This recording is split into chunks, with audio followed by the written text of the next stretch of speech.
All right, welcome to today's Isle of Wight County School Board meeting. Today June 9th, 2026, and we are preparing students for college, career, and life. I would like to go ahead and do the roll call. Madam Clerk. Mrs. Perkins? Here. Mr. Wooster? Here. Mr. Marsh? Here. And Mr. Ford? Here. I move to the next step. I move to approve, the approval of agenda or amendments for closed session. Do I have a motion? Mr. Vice Chair, I move to approve the agenda for closed session as presented. Second. Roll call. Mrs. Perkins? Are we doing roll call or? It's the approval. It's just Yes. voting, yeah. Okay. Mr. Wooster? Yes. Mr. Marsh? Yes. And Mr. Ford? Yes. And now for the approval of agenda or amendments for open session. Do I have a motion? Mr. Vice Chair, I move to approve the agenda for open session as presented. Second. Madam Clerk. Mrs. Perkins? Yes. Mr. Wooster? Yes. Mr. Marsh? Yes. And Mr. Ford? Yes. And now to go into closed session.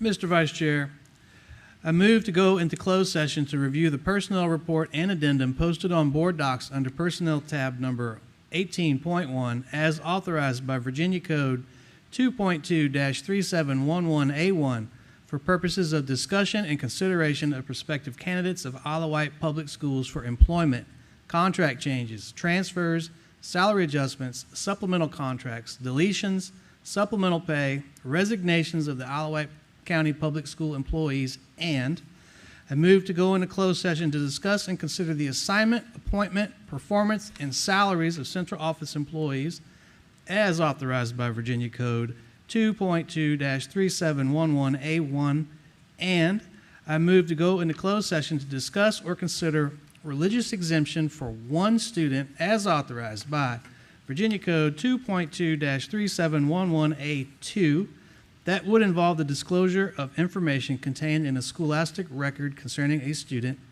and I move to go into closed session to discuss and consider two early admissions for students as authorized by Virginia Code 2.2-3711A2 involving the disclosure of information concerning identifiable students of Isle of Wight County schools. Second. Madam Clerk. Mrs. Perkins? Yes. Mr. Wooster? Yes. Mr. Marsh? Yes. And Mr. Ford? Yes. All right.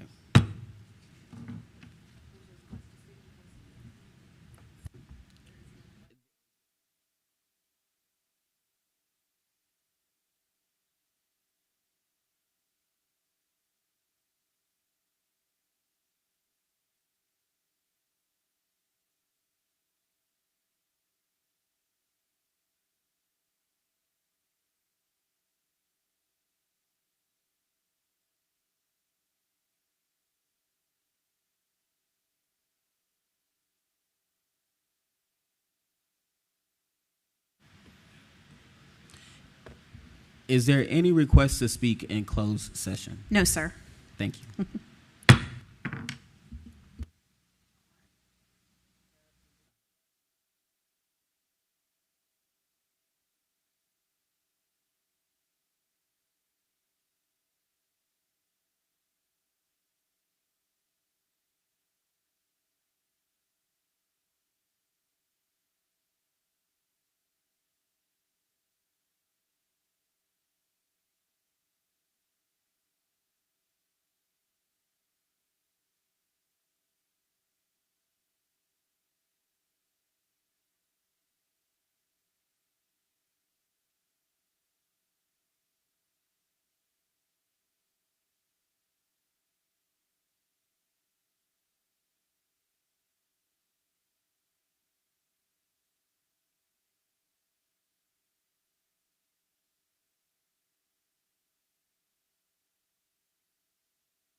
I mean, I don't see why not. See why not.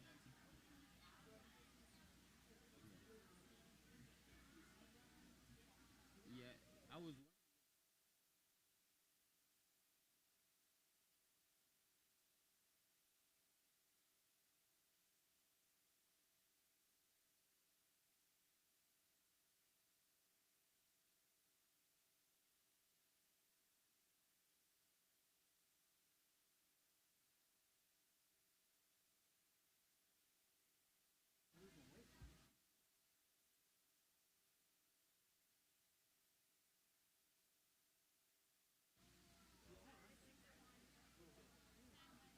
You guys ready? Y'all ready?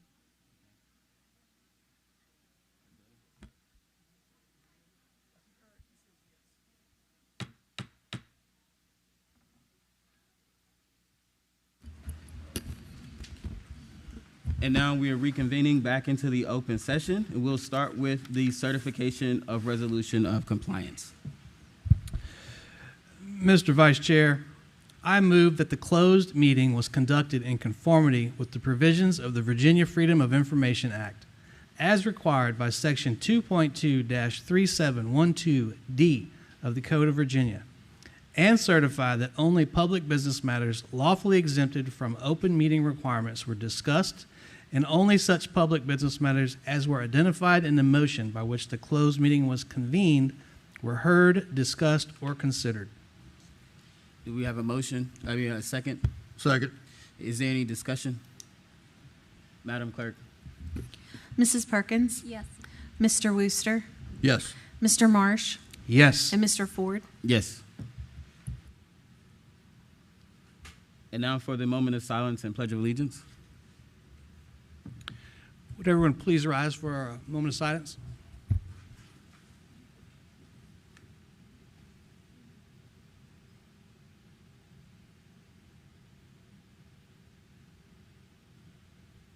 And now for the pledge. Pledge allegiance to the flag of the United States of America and to the republic for which it stands, one nation, under God, indivisible, with liberty and justice for all. Thank you. All right, welcome to the June 9th Isle of Wight School Board, our school board meeting. We would like to start with the Isle of Wight Achievers.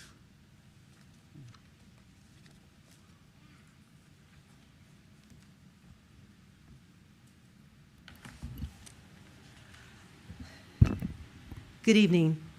First, let me say, is there anyone here excited that there's only 2 more days of school? Yay! I thought so. And that was the teachers, too, back there, so yeah. I think they were louder. All right. The vision for Isle of Wight County Schools is to create a learning environment that will enable every child to discover his or her unique gifts and talents. The Isle of Wight Achievers section of our board meeting gives us an opportunity to recognize and celebrate our students and staff for those unique talents and gifts. And we are actually backtracking a little bit. We want to recognize one of our May Seniors of the Month. Our May Senior of the Month from Smithville High was unable to attend our May board meeting as he was accepting a scholarship from a local civic organization. We appreciate his attendance tonight so we can officially honor him. And I'm going to ask Ms. Getz if she'll come up because she's going to help hand out some awards. And for everyone, so we just kind of know what the ground rules are, board members, we'd like for you to come down. School student liaisons, Dr. Coleman, come on down and stand in front of the backdrop. If you are here to be recognized tonight, when your name is called, please bring up your certificate if you've already received a certificate. And Ms. Getz is going to hand you a pin as part of your recognition. You are going to go to shake hands of our distinguished members over here in front of the backdrop. You'll line up in front of them while I continue calling names. There may be more names for your group that's being recognized tonight. And then Mr. David Elliott is going to arrange everybody into a wonderful photo-friendly arrangement here.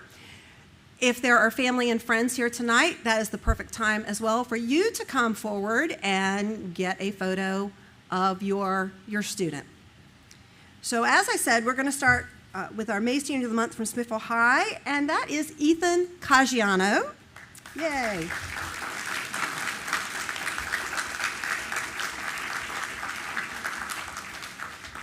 Ethan distinguishes himself through a strong combination of diligence, intellectual curiosity, and a clear sense of purpose. He consistently seeks out academic challenges and has pursued the most rigorous coursework available, thriving in environments that push him to grow. His commitment to learning goes beyond requirements, reflecting a mindset focused on continuous growth and meaningful achievement. Ethan's initiative extends beyond the classroom. He is quick to pursue opportunities, including scholarships, demonstrating responsibility and follow-through even under tight deadlines. His ability to respond thoughtfully and act decisively speak to his preparedness for the next level. Ethan approaches his future with intention and motivation, positioning himself to make a meaningful impact in his chosen field. Quote, Ethan will enter college not just prepared, but motivated, ready to contribute meaningfully to research, collaborate with faculty, and take full advantage of every learning opportunity available. I have no doubt that he will thrive in a college environment and go on to make a lasting impact in the field of environmental science. And that's from school counselor Rachel Davidson. And after graduation, in just a few days, Ethan will attend William and Mary, where he plans to study geology and GIS. We want to congratulate you, Ethan.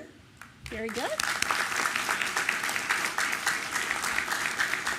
Oh, I was just told he's also the Smithville High valedictorian.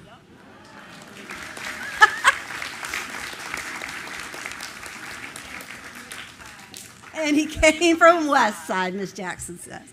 Yes, he did. We good? Eric, Miss Jackson, are you taking a photo? Are you good? You're good. Congratulations, Ethan. We look forward to seeing you Friday at graduation. Very good. All right.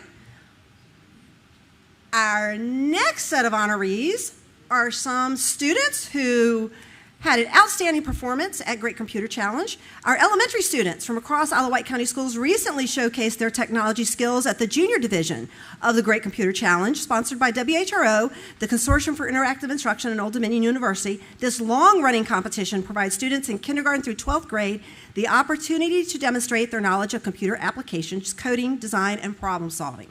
Tonight, we're pleased to recognize students from Hardy Elementary, Carrollton Elementary, Westside Elementary, and Carsville Elementary who earned honors in this year's competition. And we're going to start with Hardy. From Hardy Elementary, the team of, so please come up with your certificate when I call your name, Sam Christensen, Grayson Jordan, and Ryder Thompson earned third place in visual programming block coding level 1. Their coaches are Mallory Bradley and Kathy Wood. Okay.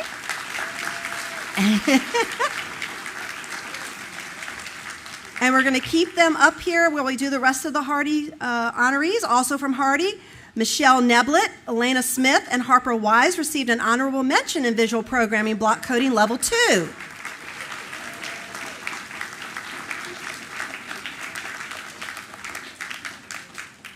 In graphic design level 1, the Hardy Elementary School team of Jack Curry, Riley Ely, and Madison Lewis earned third place under the direction of Coach Heather Stafford.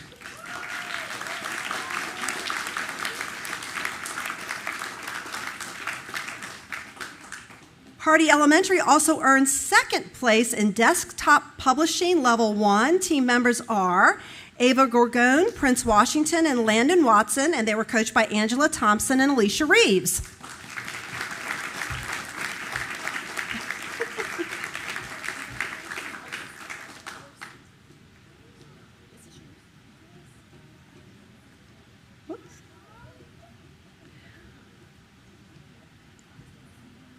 So we are going to use this time to get a photo of our Hardy friends. So Mr. Elliott's going to get everybody lined up. So y'all look at Mr. Elliott. He's going to tell you exactly what to do. And family members and friends of this group, if you want to come up and be behind Mr. Elliott, but we won't let him leave till you get your photo. We'll make sure. They have to stay right there.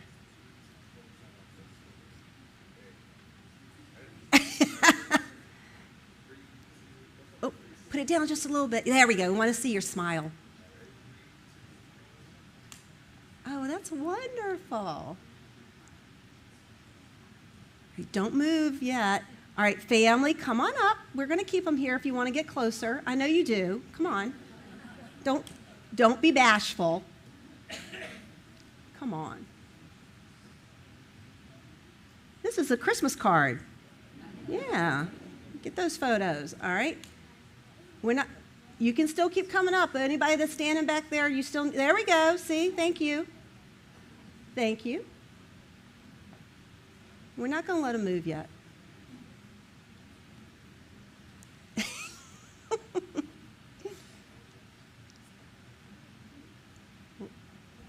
All good? Are we good? Oh, congratulations, guys. Thank you for being here tonight. Woo-hoo. All right, now we're going to do our Carrollton Friends. From Carrollton Elementary School, Adeline Roach earned a rating of Good in Graphic Design Level 1. Coaches for the team were Dr. Erica Newcomb, KJ Wimbush, and Kelly Jennings. So come on up.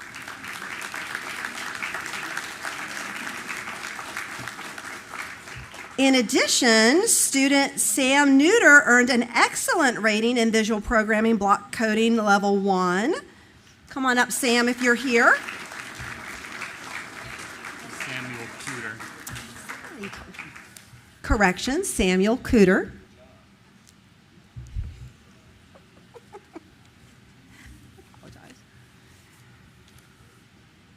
All right, I believe these are all our Carrollton friends. Oh, do we want to do West Side as well, since you're all up here, or you want to just do Carrollton? All right, we'll do our Carrollton friends.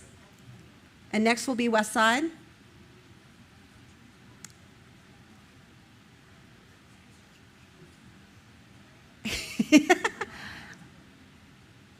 There you go. Are we good? Do family get a picture? Very good. Congratulations, Carrollton. We're very proud of you. And we're going to keep Dr. Newcomb up here because she also worked with Westside. From Westside Elementary School, we have Jackson Gray, Trace Scarata, Ethan Wood, who earned third place in the Level 2 Internet Scavenger Hunt competition. Their coaches were also Dr. Newcomb and KJ Wimbush.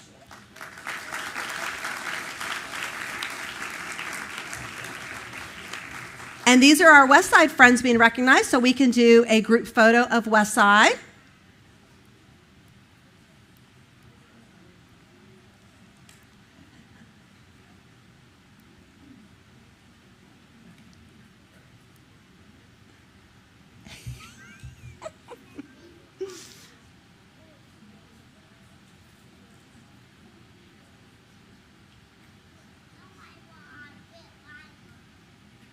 All right, do we have family that needs to be closer? Mr. S., are you good? Wait, Mom, are we good? Okay, I'm just making sure. All right, congratulations, Westside friends.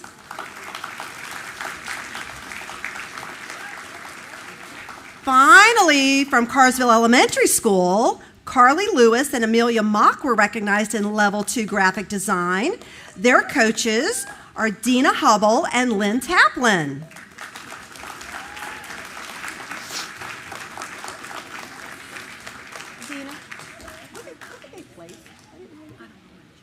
Oh, sorry. Okay. All right. All right, and we'll get Mr. Elliott to get a group photo here. I think parents and friends are figuring out the routine for photos. I won't keep saying it. All right. Yep, there. It's got the certificates all open. All good.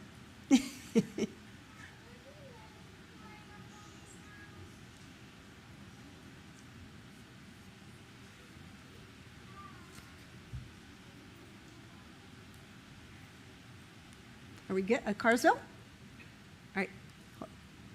Hang on, one more. Are we good, Carsville? Okay. Congratulations, Carsville friends. You did a great job.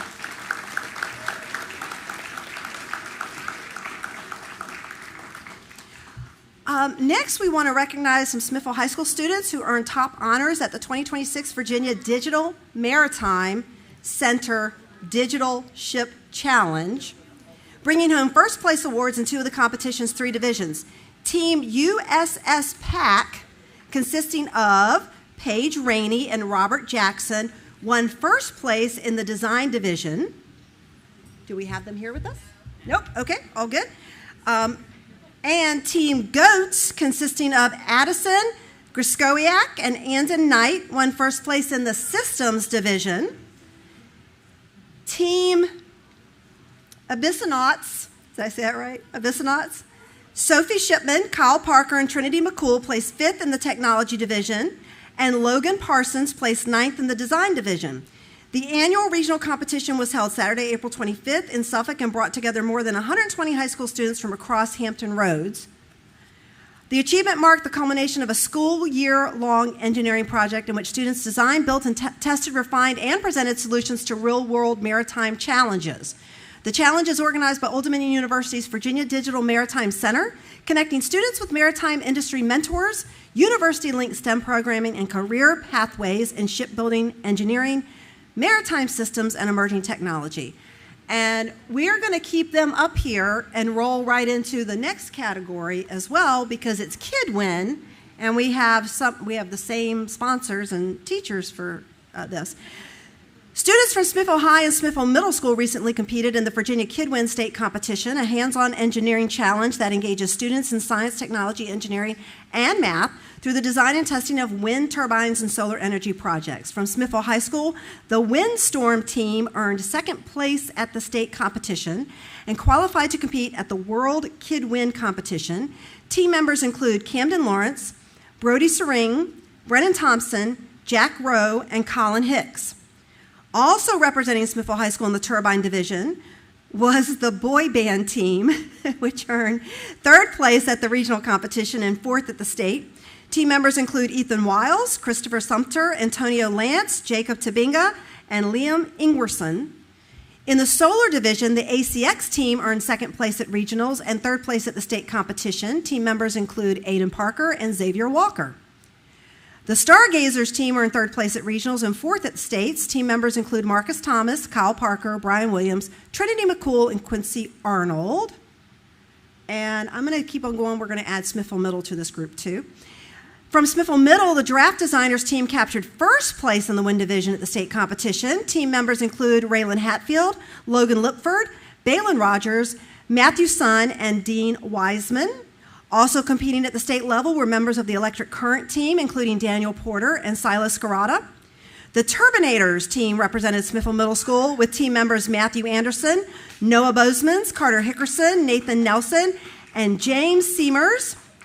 Members of the Wind Workers team included Alvaro Alonso Sanchez, Jack Hutchins, Liam Silva, Clayton Taylor, Daryl Williams, and Austin Worthington. The teams are coached by Teresa Finch, Brianna Fry, and Danielle Joyner.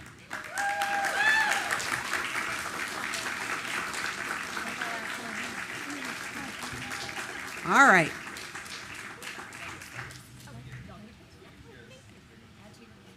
All right, Mr. Elliott's.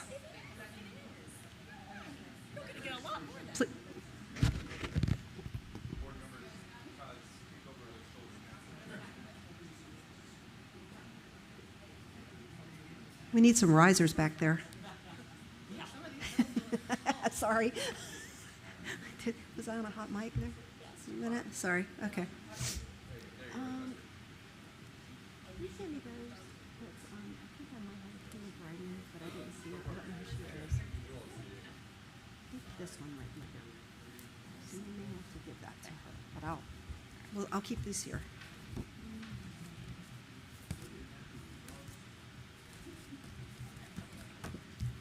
I know she's not here.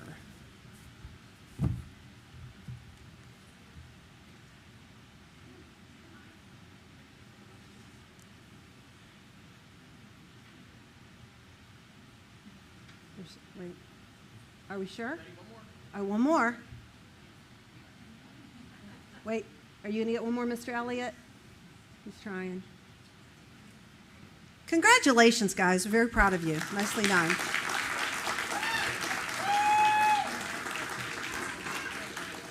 Nice work. Okay, Okay, from Windsor High School, students from Windsor High recently earned statewide recognition in the Virginia High School League Creative Writing Contest, a prestigious academic competition that showcases the literary talents of high school students from across the Commonwealth.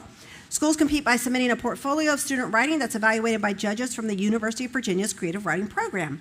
This year, Windsor High School achieved its highest number of placements in school history and earned an impressive 7th place finish among 38 schools statewide, securing a spot among the top 8 schools in Virginia. Among the individual honorees, Madison Lacey earned 3rd place in poetry for her work, Suitcase of Grief.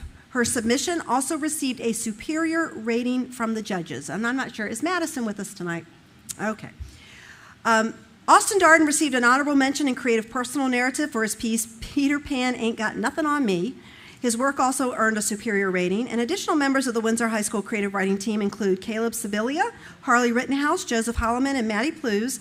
All students who contributed to the school's competition booklet will receive state participation certificates in recognition of their accomplishments, and the team is coached by Ginger Beatty Riffle. Please join us in congratulating these talented student writers and their coach for their outstanding achievement. There you go. All right. Okay. Just a few finals. Each quarter, we recognize one of our support staff members who has gone above and beyond the call of duty. Anyone throughout the division is invited to submit nominations. A panel reviews the nominees and selects the quarterly winners. Our 2025-2026 fourth quarter ABCD award winner is Lisa Lindgren, instructional assistant at Carrollton Elementary School. Please come on up, Ms. Lindgren. And while she's coming up, I will tell you the nomination for Lisa states, Lisa Lindgren, an instructional assistant at Carrollton is, Ms. Lindgren is a wonderful example of the above and beyond the call of duty spirit. Described by her colleagues as kind, patient, flexible, and always willing to help, she is someone others look to for guidance and support. Whether she is helping fellow instructional assistants navigate a challenging situation, tracking down needed information, purchasing backpacks and clothing for students in need, or making sure children are fed and cared for, Ms. Lindgren consistently puts others first. She does so without seeking attention or thanks, simply because she cares deeply about students, staff, and the Carrollton Elementary community. IWCS is proud to recognize Lisa Lindgren for the quiet, meaningful way she makes a difference every day. As part of her award, Ms. Lindgren is receiving a $50 Amazon gift card thanks to the generous support of our partner MRH Contracting, and she's also receiving a personalized plaque created in the Smithville High School Makerspace. Congratulations, Ms. Lindgren, and thank you. And we'll get a photo now.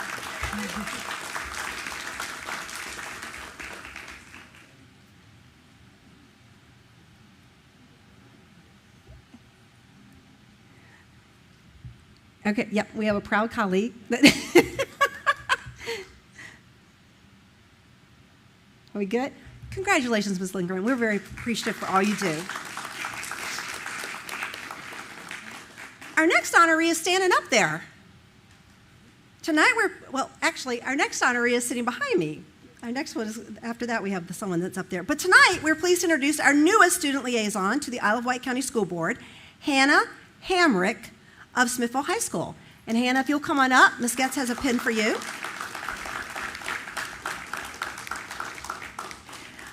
Hannah was selected through a competitive application and interview process and will serve as the Smithville High School student liaison during her junior and senior years. Hannah is an outstanding student who exemplifies leadership, service, and academic excellence. She serves as secretary for her class, is a member of the Beta Club, Interact Club, and National Honor Society, and has maintained a rigorous academic schedule that includes honors, advanced placement, and dual enrollment coursework. Hannah has also been recognized for her leadership potential through participation in the Jostens Renaissance Leadership Conference, where she was one of only 3 sophomores selected to represent Smithville High School.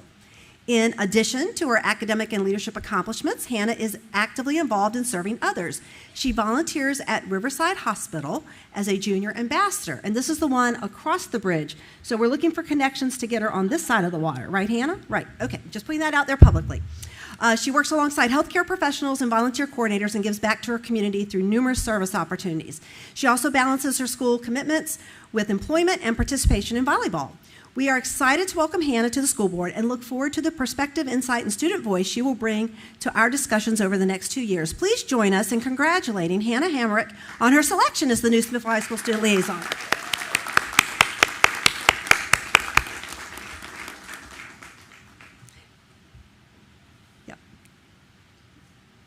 We'll keep her up here, Mom, so you can get a photo.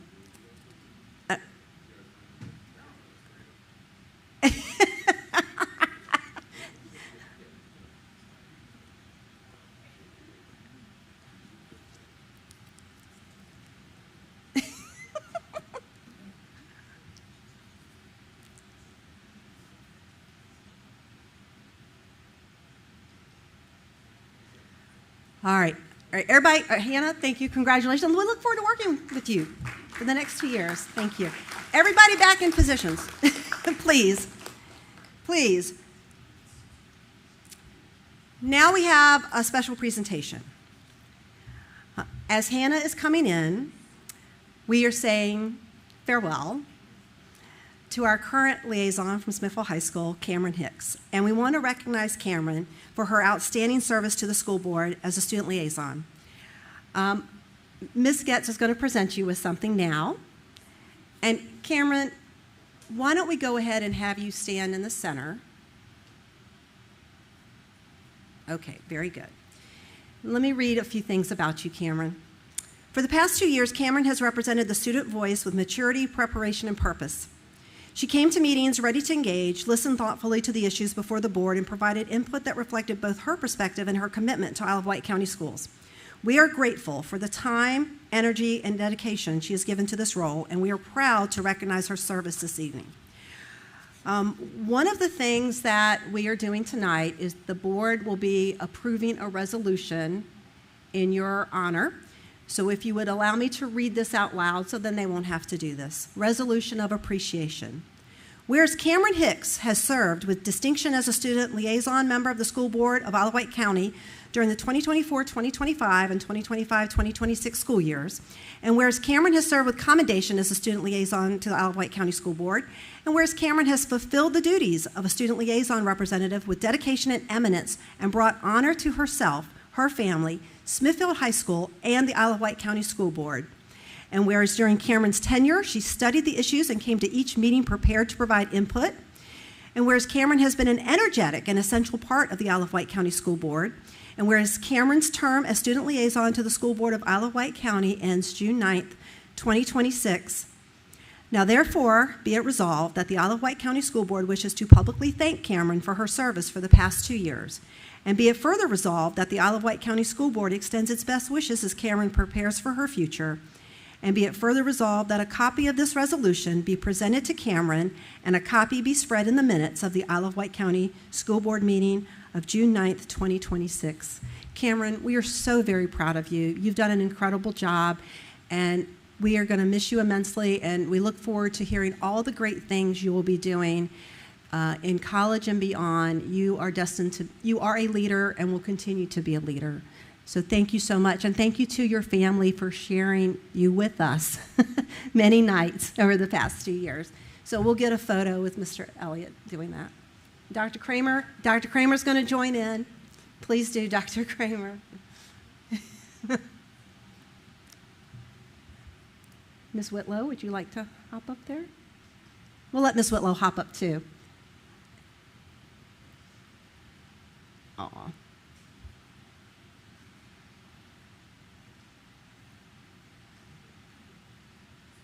Okay. All right, congratulations.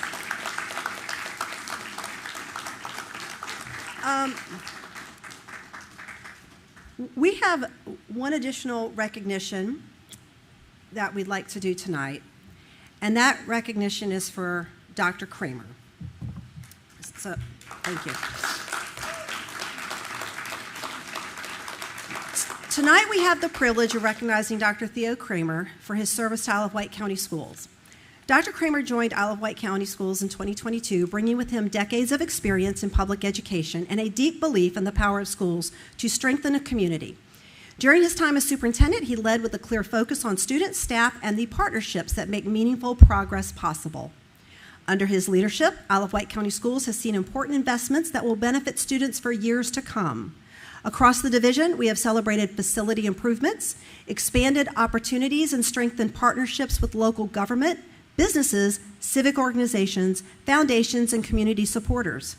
from renovated athletic fields, tracks, and tennis courts to improved learning spaces, transportation investments, HVAC upgrades, greenhouses, outdoor learning areas, and other projects.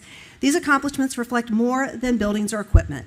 They reflect a shared commitment to giving our students the opportunities and environment they deserve.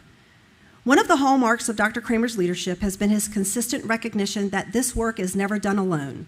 He has often reminded us that the success of Isle of Wight County Schools depends on the dedication of teachers, staff, families, community partners, elected officials, and supporters who believe in public education.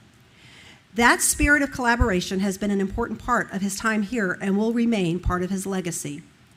Dr. Kramer's tenure has also been marked by a steady focus on the progress, whether supporting academic achievement, strengthening career and technical education, improving school facilities, celebrating student and staff success, or building stronger connections across the community. His work has helped move the division forward. As he prepares to conclude his service with Isle of Wight County Schools, we want to express our sincere appreciation for his leadership, his commitment to public education, and his dedication to the students and staff of Isle of Wight County Schools.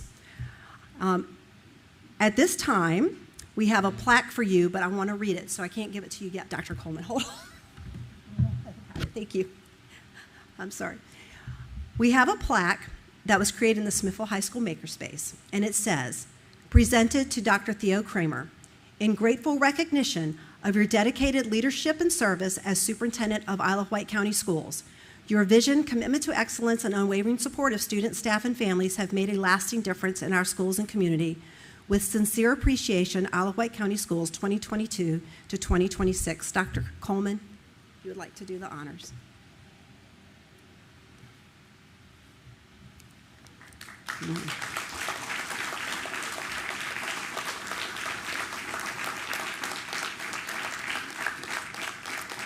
Okay, I believe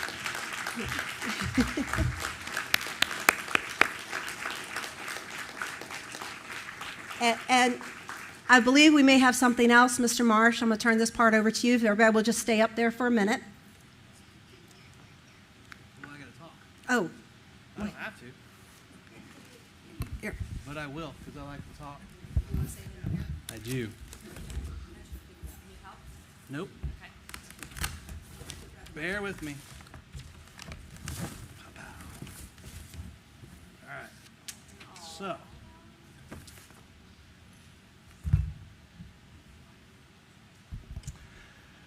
Dr. Kramer. Test. Can you hear Test. me? Oh, yeah. Here we go. So here, just hold that.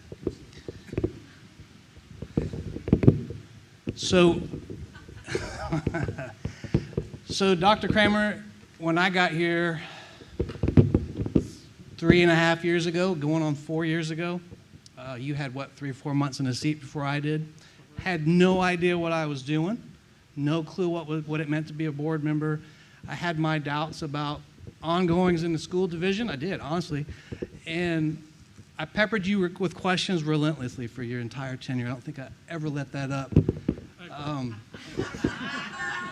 So I appreciate everything you've done. On a personal level, your professionalism is unmatched. Every time I've picked up the phone, whether it be middle of the school day or a Sunday evening, it's always been Mr. Marsh. Nothing but respect for that. Those professional boundaries, there's much to be said for that. You've helped me grow as a person and certainly as a school board member, and I appreciate it. This here is something that sticks in my head.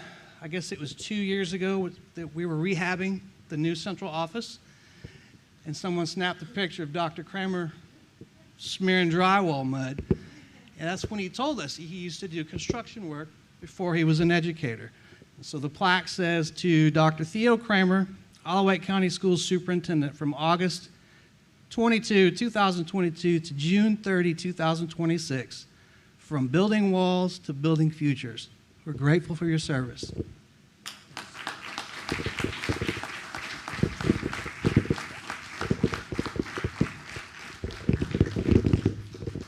And I know Dr. Kramer has asked to make a few remarks. Yes. So why don't we do this? Why don't we have you return to the stage so you can be seated. We'll have Dr. Kramer make his remarks, and and then we'll continue on with that part of the meeting.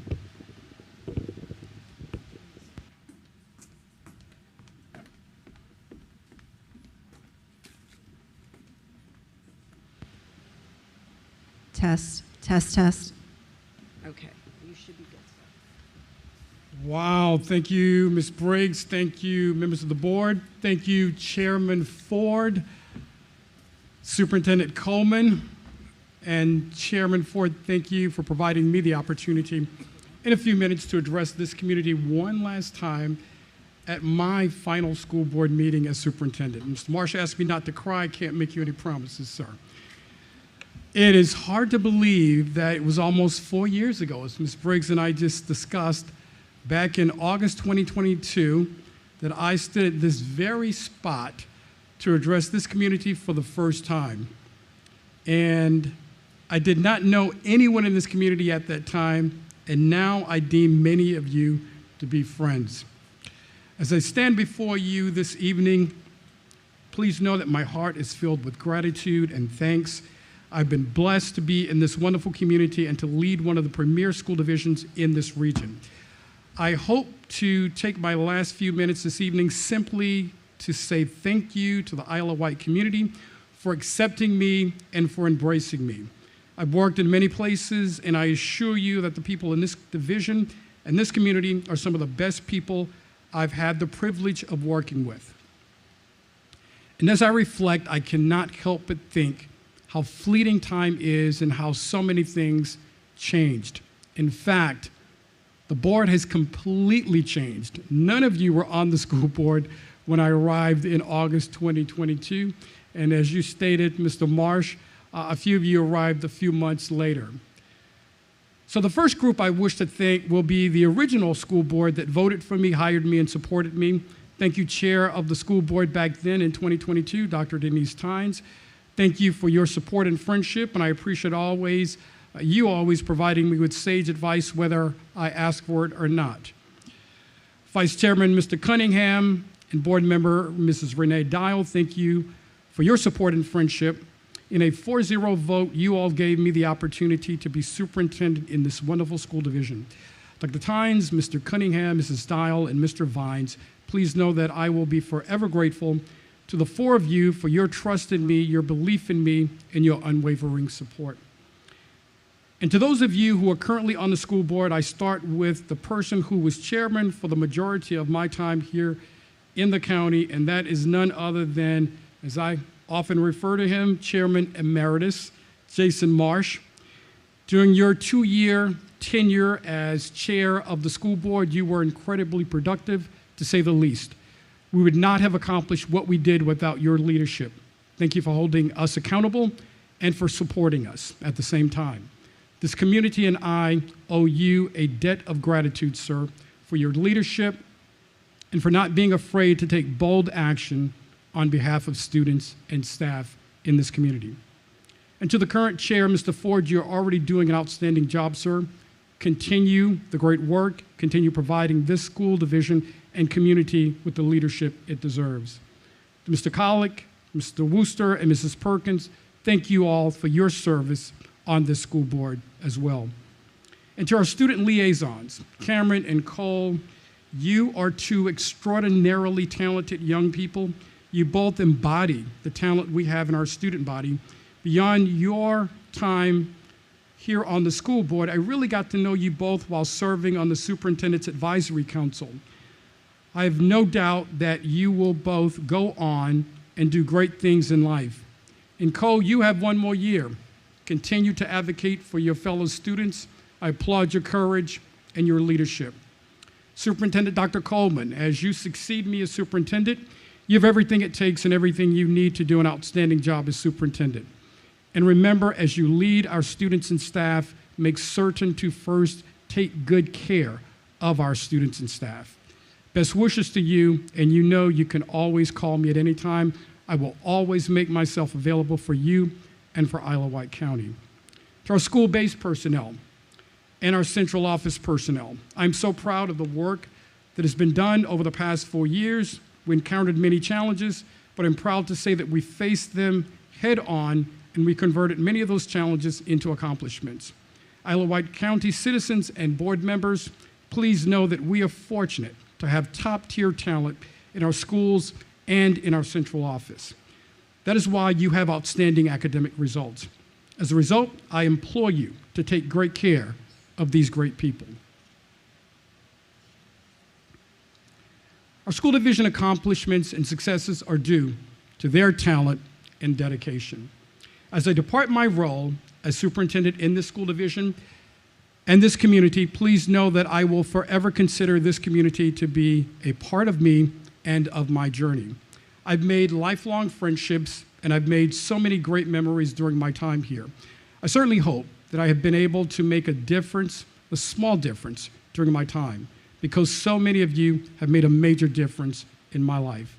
Although my heart is filled with gratitude and thanks, I will miss working with the great people in this school division and this community.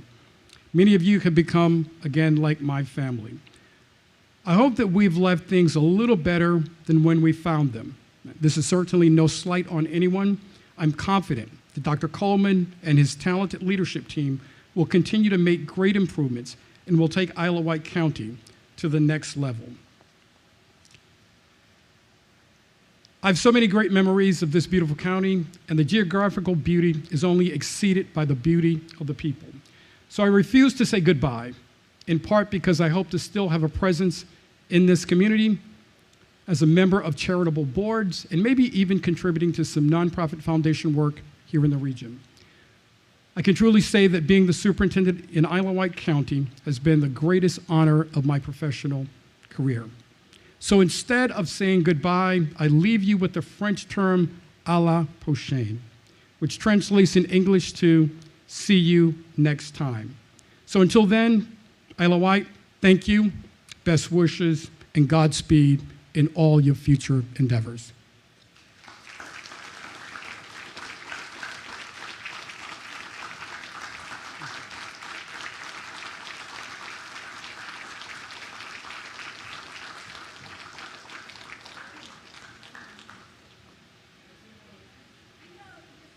Yeah, we're going to take 5 for pictures. Thank you. If division staff would come up, I was supposed to have us get a picture, and I messed up on that. I'll take it.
All right, welcome back. And I'd like to just say thank you to Dr. Kramer and to all of those students that were honored in that last moment.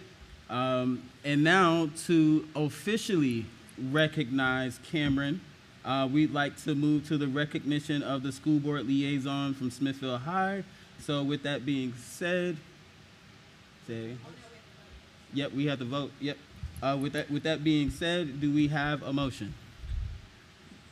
Mr. Vice Chair, I move to approve the resolution of appreciation for student liaison, Ms. Cameron Hicks, as presented. Second. Do we have any discussion? Madam Clerk? Mrs. Perkins, Yes. Mr. Wooster, Yes. Mr. Marsh, Yes. and Mr. Ford. Yes.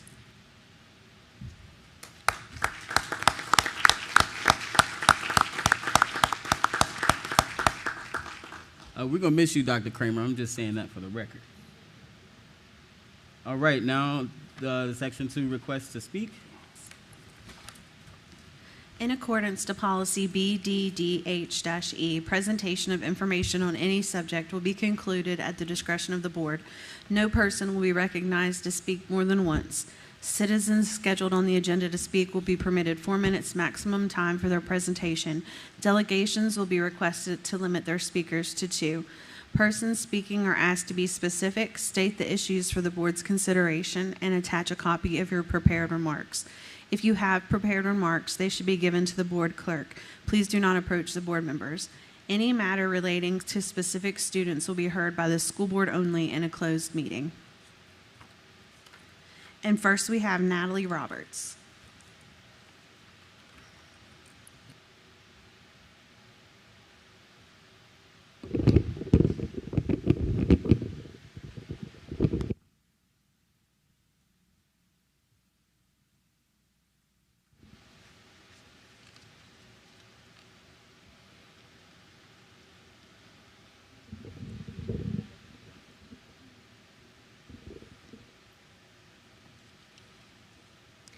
Good evening, school board members. My name is Natalie Roberts, and I'm here to advocate and set a precedent for children who pass away before being able to graduate. Life can come at you with so many challenges, but to lose a child is a whole different ballgame, especially when there are certain milestones that they won't be participating in, like school dances, proms, and graduations. That is why I'm here asking the board to recognize children that pass away when their class graduates so they can be remembered. I acknowledge that the Virginia Board of Education does not issue mandate honorary diplomas or memorial certificates or posthumous diplomas for elementary or students. While the state education department does not handle elementary or middle school memorials, how a student passes is recognized in a classroom or during moving up ceremonies and graduation ceremonies, and it's left up to the discretion of individual local school board divisions. Local school board divisions localize policies regarding leaving a seat empty with a cap, gown, or flowers, holding a moment of silence, or mentioning the student during a ceremony, presenting custom, non-official memorial plaques or certificates to the family. Because the state level guidance does not apply to this situation, the administration at the student's exact school or local district superintendent's office must be contacted to determine what personalized, unofficial tributes are permitted. I can recall having a meeting with Dr. Kale when a student passed at Westside. I asked Dr. Kale, was there any counseling set up for the children at the school if needed to talk? It wasn't. I also gave a suggestion to Dr. Kale for an email or newsletter to be sent to parents at Westside informing us of the child's passing. I even gave an idea of how to word it, and it read, because Westside's mascot is an eagle, you could say something along the lines of, one of our eagles have left the nest to soar to higher heights. Let's keep the family in our thoughts. I know these situations can be touchy at times. We have to consider the kids at the schools because they grieve also, and the parents, they need to know that we are here for them and are not forgotten. Fighting for our kids is the right thing to do.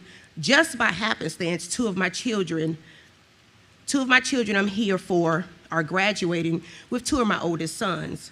One this year and the other graduates in 2 years, and I'll be back fighting for them also.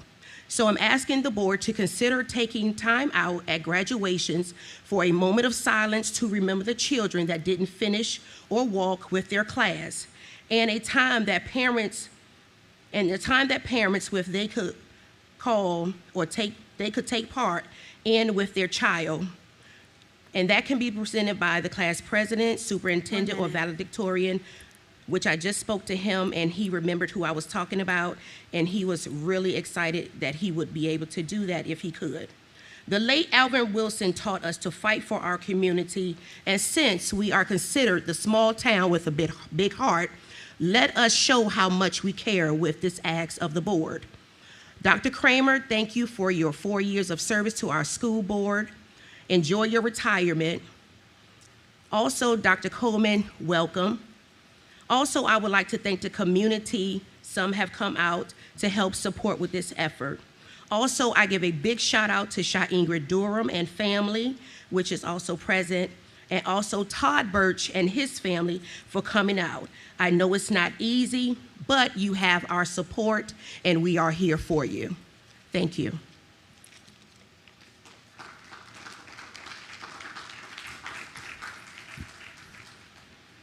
Ms. Durham, I don't want to mess your first name up. I'm so sorry.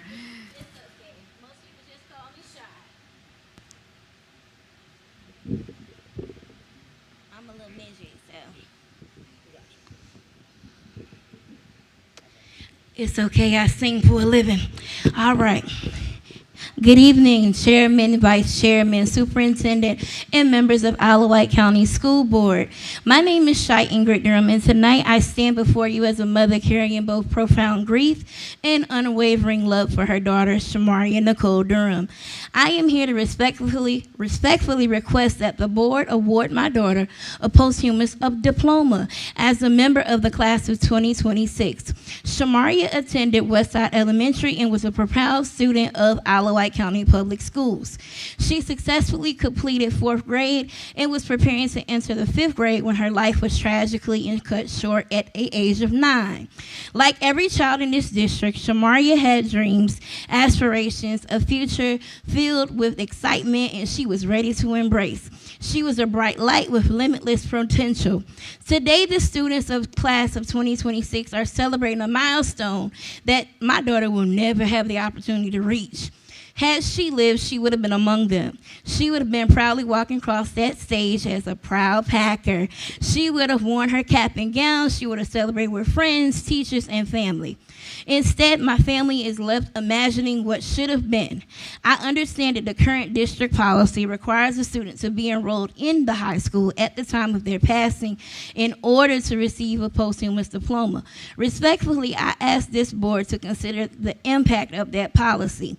That policy effectively excludes children who pass away in elementary or middle school, not because they were any less a part of this district, not because they lack potential, and not because they were any less deserving of recognition, but simply because they did not live long enough to reach high school. That reality is a difficult thing to understand and even more difficult to accept. My daughter did not lose the opportunity to attend high school by choice. She lost that opportunity by her life being claimed at the rare disease of atypical hemolytic uremic syndrome, formerly known as AHUS. This is a rare life-threatening disease. She never had the opportunity to continue her education journey, not because she didn't choose to, not because she transferred schools, not because she failed to meet the expectations. She never had the opportunities because her life ended before she could.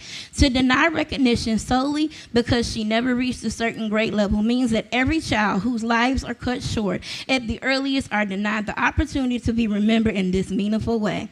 I believe that every child enrolled in Isle of Wight County Public Schools deserves, regardless of whether they're living or whether they are deceased, whether they were in middle school, high school, elementary, or high school, that they should be able to get an honorarium. Shamaria was not merely a future student of this district, she was already a student of this district. She learned here, she grew here, she dreamed here, she belonged here. And tonight, I am asking you to alter the academic standards reduce and diminish the significance of just having to have a diploma because you're in the high school.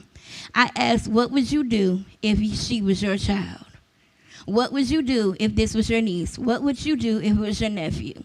See the little girl who could have been graduating this year. See the dreams that were never realized. See the family that continues to carry her memory every day.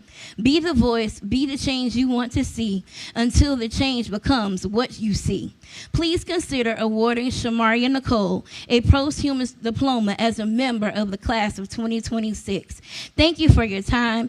Thank you for your consideration and your compassion. May God bless each of you, and may God continue to bless and reign with Isle of Wight County Public Schools. Sincerely and most respectfully submitted, Shy Ingrid Durham, mother of Shamaria Nicole Durham.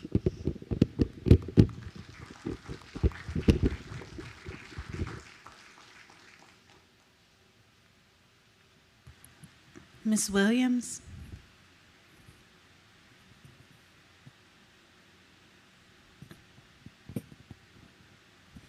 Mr. Birch?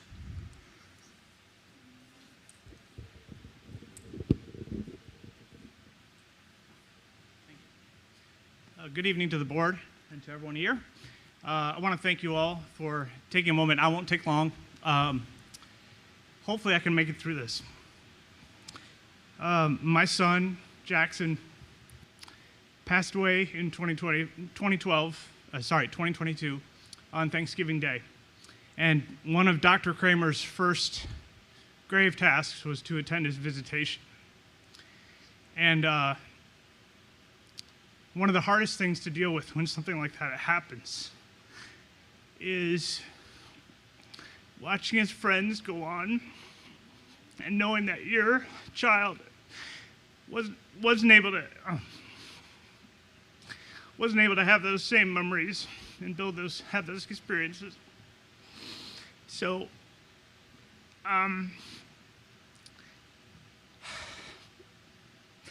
as you can see, 4 years later, it's still raw.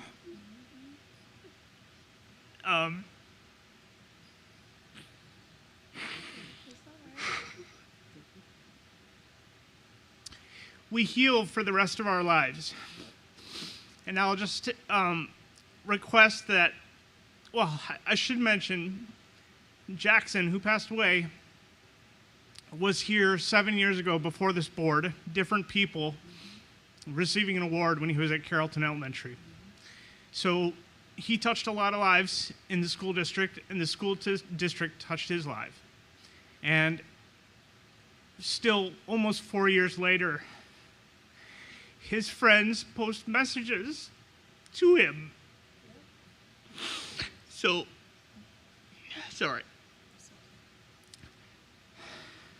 It would just help bring closure to the family and also help his friends continue to grieve, because it doesn't end for them either. So just a moment at the ceremony where his friends can remember him would be appreciated. So I got out what I wanted to say. Thanks for listening. Sorry.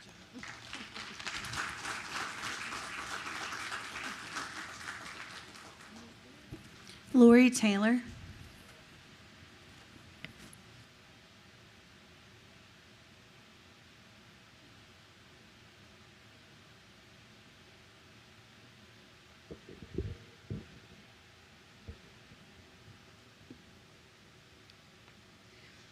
Good evening, board members and Dr. Kramer. My name is Lori Taylor. I'm a clinic assistant at Smithfield Middle School, the division's CPR trainer, and a volunteer nationally registered EMT. Like many support staff members, I also work additional jobs to make ends meet. I am here tonight because I want to explain why I'm hesitant to sign the contract that was offered to me. I was offered an $864 annual raise, increasing my hourly rate to $19.74. To be candid, it was disappointing. Teachers received increasing ranging from approximately $5,000 to $9,900. Nurses received $6,000. Administrators received $10,000 to $12,000, and bus drivers received $2,000. I am genuinely happy for every one of those groups. This is not about comparing professions. It is about recognizing the value of all employees who contribute to student success and safety. Let me share what a typical day as a clinic assistant looks like. Before the first bell rings, I may already be managing medication administrations, supporting a student with complex diabetes care, assisting a child who became ill on the bus, and responding to staff members with a health concern. Many days I do this independently without a nurse in the building. My responsibilities include G-tube feedings, assisting students with mobility and toileting needs, responding to medical emergencies, administering life-saving medications such as epinephrine, and preparing care for students with chronic and complex medical conditions. During a school lockdown involving armed law enforcement, I knowingly put myself at risk to reach a student whose diabetes technology was signaling a potential emergency. I would make the same decision again because of students who depend on us. The clinic is often so busy that breaks and even basic needs such as using the restroom or eating lunch becomes secondary. I do not say this to complain. I say it because I want the board and the public to understand the reality of this role and the level of responsibility that clinic assistants carry every day. Throughout my time with Isle of Wight County Schools and in the community, I have been honored to receive recognition for my services, including 2023 Squad Person of the Year through Isle of Wight Volunteer Rescue Squad, November 2023 Isle Award recipient, 2024 Super Scrubs Award, ABCD Award winner first quarter 24-25, Starfish Award recipient, November 2025 Isle Award recipient for CPR instruction and dedication, February of 26 Nursing Department Sunflower Award. I am grateful for each of these honors. However, recognition alone does not address the growing challenge of retaining dedicated support staff. My concern extends beyond myself. Every clinic assistant in this division received the same inequitable increase. I am fortunate enough to have the opportunity to not sign my contract. Some of my colleagues do not. Yet they continue showing up every day because they care deeply about the students that they serve. I respectfully ask that you take another look at compensation for clinic assistants and library assistants. These employees play critical roles in supporting student health, safety, and learning. Without meaningful investment in these positions, the division risks losing dedicated professionals and creating staffing challenges that will ultimately affect students. Thank you for your time, consideration, and service to the schools.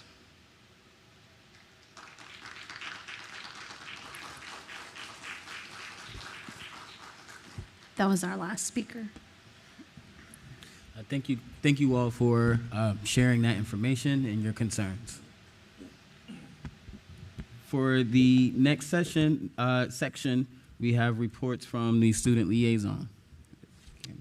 I'm going to go first. Cameron asked me to go first tonight, so I'll go first. Good evening, Mr. Chair, Dr. Kramer, who's not with us, school board members, listeners here and at home. Tonight's meeting is one with some changes. This is student liaison Cameron Hicks's last school board meeting with us. Hey, we can't hear you. Yeah, there you go. That good? Yeah. Good? Okay. This is Cameron Hicks's last school board meeting with us. It was Dr. Kramer's last meeting as superintendent, and we are obviously short a school board member tonight, Mr. Colick. First, I want to thank specific people who have made my first year as liaison a true success and who have helped give me an incredible experience representing my peers. Mrs. Whitlow, Dr. Kramer, Mrs. Briggs, Mrs. White, Mrs. Martha Jackson, Dr. Coleman, Mr. Ford, Ms. Cameron Hicks, Mrs. Brannon, Mrs. Sharp, Nurse Shea, Mrs. Ziegler, Deputy Matthews, Sergeant Johnson, Corporal Smith, Mrs. Lyle, Mrs. Sauber, Mr. Burgess, Mr. Phil Robertson, Mrs. Chapman, Sophia, my family, Mr. Marsh, all the students at WHS, and everyone else who supported me along the way. Thank you all so much for this past year's liaison. I am excited to work with Hannah, SHS's new student liaison next year. I want Hannah to know that I am willing to assist in any way possible in her future endeavors as student liaison for SHS, and congratulations to Hannah. I would also like to wish Cameron all of the best in her future endeavors after high school. I've had the honor of sitting next to Cameron Hicks each month, getting to know her on a personal level, and I am proud to now call Cameron a friend. Cameron, your work as liaison may be complete, but your work as a leader is just beginning. You will be going to college not by yourself. You have an entire community behind you, rooting for you the entire way. Congratulations on all you have accomplished so far. This county, which is a family, is extremely proud of you. Thank you, Cameron.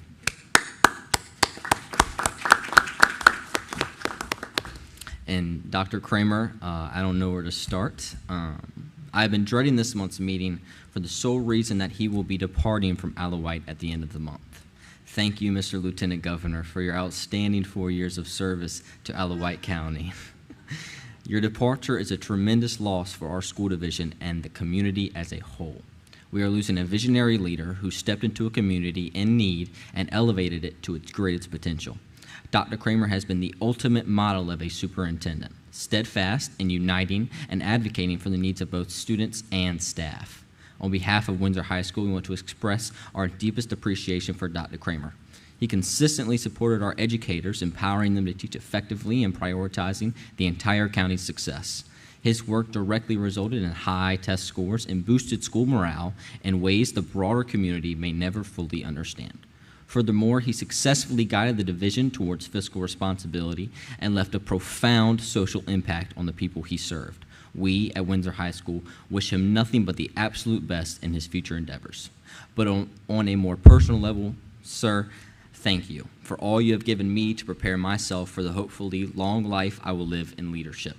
I credit all of my past, current, and future successes to you, sir, as you have paved a path for many leaders such as myself. I want to wish you and your family the best possible future after your retirement. Thank you, Dr. Kramer. This position is extremely valuable to me. I've developed a strong interest in leadership over the last year, and I have treated this role with respect and professionalism. I have gathered information, solicited and unsolicited, to make sure I have a clear picture of topics such as this one. That being said, I do not want the context of Dr. Kramer's departure to go unnoticed and forgotten. To be quite candid, the community is owed at least that much.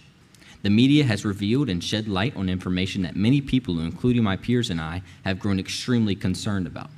Dr. Kramer was placed in a position that no one should ever be put in. I believe transparency is essential, and this topic should be addressed for the entire community.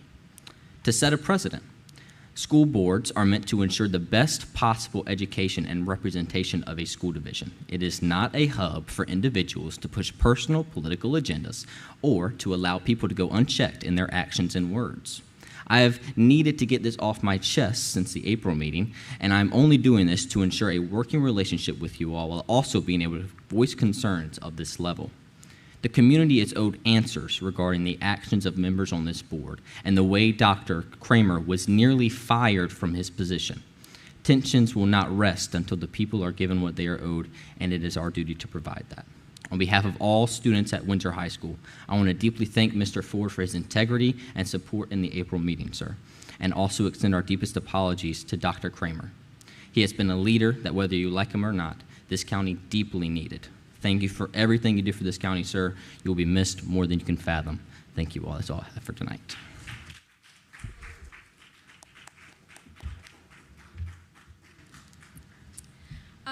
When I first started off as the school board liaison 2 years ago, I did not know much about government.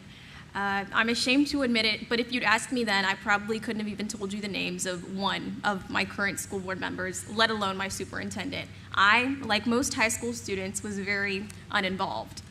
That, standing here today, it's a much different case. Over the last 2 years, I've gotten to know each and every one of you, and I've come to learn not only about you guys as individuals, but gain a new respect for how government works and how school boards work, and just seeing how, even at the local level, everybody plays a part.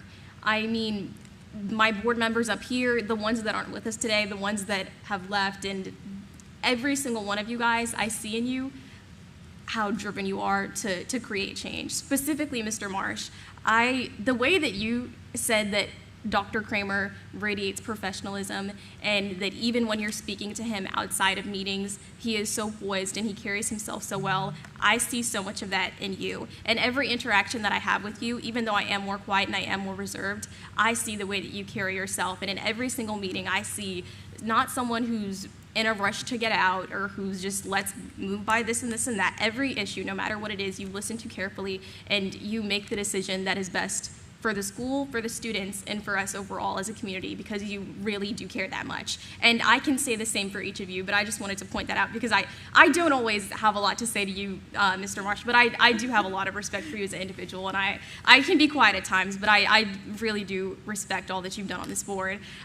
Dr. Coleman, even when you weren't, as you are in your position now, it's so apparent that you and everybody in central office are always working so hard to present agendas and to dive into issues because you're passionate about them. You don't just, as I said with Mr. Marsh, move through issues to get by them, but you dive into them and you make sure that you do your research thoroughly because you care about this county and this division. Ms. Briggs, I think that you're someone who often does not get a lot of credit or appreciation or recognition of any sort, but I see you meeting after meeting, and we really, this chaos, the kerfuffle, the amount of people that is in here every single month, it would not be mitigated without you and without your presence. And so I just think that you deserve some recognition on that front because she does it, doesn't she? Ms. Whitlow, you manage this board of people. You manage this board of people. It doesn't run itself. And in the same way that this chamber of the constituents and community members would not manage without Ms. Briggs, this board would not function without you. Cole Mumford. I think that I did not truly understand what it is to be a student liaison until I saw you, because there is a drive that you bring to this job, this unpaid, volunteer, like not required, not obligatory job that I can't say that I see in a lot of people, but your professionalism and your personability and just the way that you carry yourself, I know that you want to go into politics and I think you're going to do great there one day. And he's going to do great. Isn't he going to do great? I'm sorry. I'm just in awe of all the people I've met here, everyone in central office, everyone on the board, and I appreciate every single one of you guys, and thank you so much for all the kind words that I've heard from all of you. So I yield the floor, but that's all.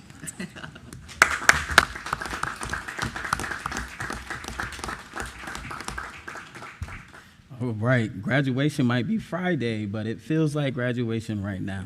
So.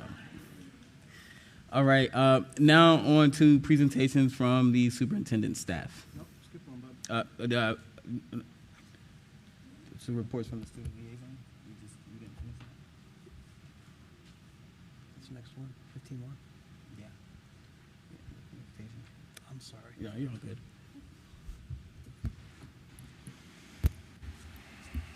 Good evening. Before you is the payroll calendar for this upcoming fiscal year. And I just want to remind everybody that this time last year we did go ahead and extend or provide all employees are eligible for the semi-monthly paychecks as long as the timesheets are submitted in accordance with this schedule. Does anybody have any questions? Do we have a motion? Mr. Vice Chair, I would like to move to approve the FY 2027 payroll calendar as presented. You have a second? Second. Is there any discussion on this payroll calendar? Madam Clerk? Mrs. Perkins? Yes. Mr. Wooster? Yes. Mr. Marsh? Yes. And Mr. Ford? Yes.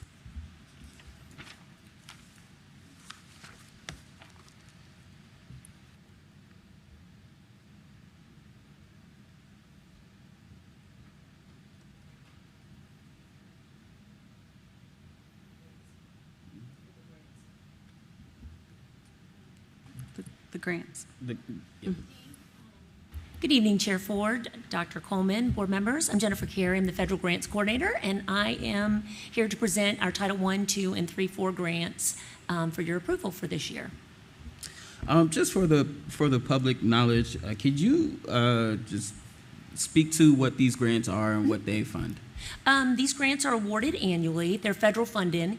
Title I is for improving basic programs. Title II supports teacher enrichment. Title III supports our English language learners. And Title IV is student success and academic achievement. And we apply for those annually. We present them at this meeting. We upload them. And then July 1st, VDOE approves or makes some suggestions and corrections. And then we resubmit. Thank you. Thank you, Dr. Carey. Do we have a motion or any discussion before we have the motion? Mr. Vice Chair, I just have one question. Were there any major changes since we were presented with the drafts? No, there have been none. No, So sir. it's what was presented earlier. Yes, sir. Pending any other discussion, I'll be glad to make a motion.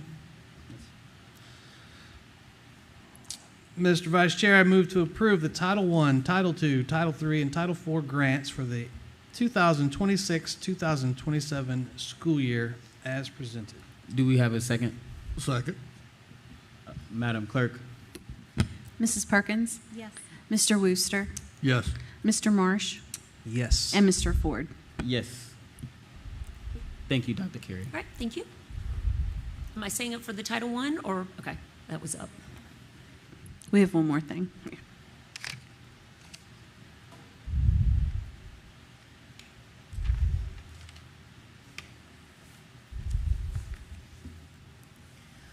Good evening, board. Good evening, Dr. Coleman. We're back again this month talking about child nutrition. And so we will hopefully answer all of your questions tonight. We have some additional data for you this evening as well. Tonight we want to propose meal prices for the coming school year. We have looked at our meals per labor hour. We've looked at our meal cost very closely. We can only go up 10 cents per meal. That's all we're allowed to by the state. So you will see these numbers in front of you for what breakfast and lunch will cost at the elementary level, the secondary level, milk only. If a student brings their lunch and they just want milk, they can purchase milk, and the adult costs as well. And as you can see, compared to these meal prices and what you'd pay at McDonald's, it is a big difference. So this is an action item, and then we will go into the CEP things later. Do we have any discussion on any of the information presented? I got a question, Ms. Couch. Ready? Here we go. Okay. So I know late in the day, Mrs. Whitlow posted an update. I didn't see the changes. What changed from this prior to this afternoon? The adult price went from $3.25 for breakfast to $3.50, and lunch went from $5.25 to $5.50. Okay. That's all I have.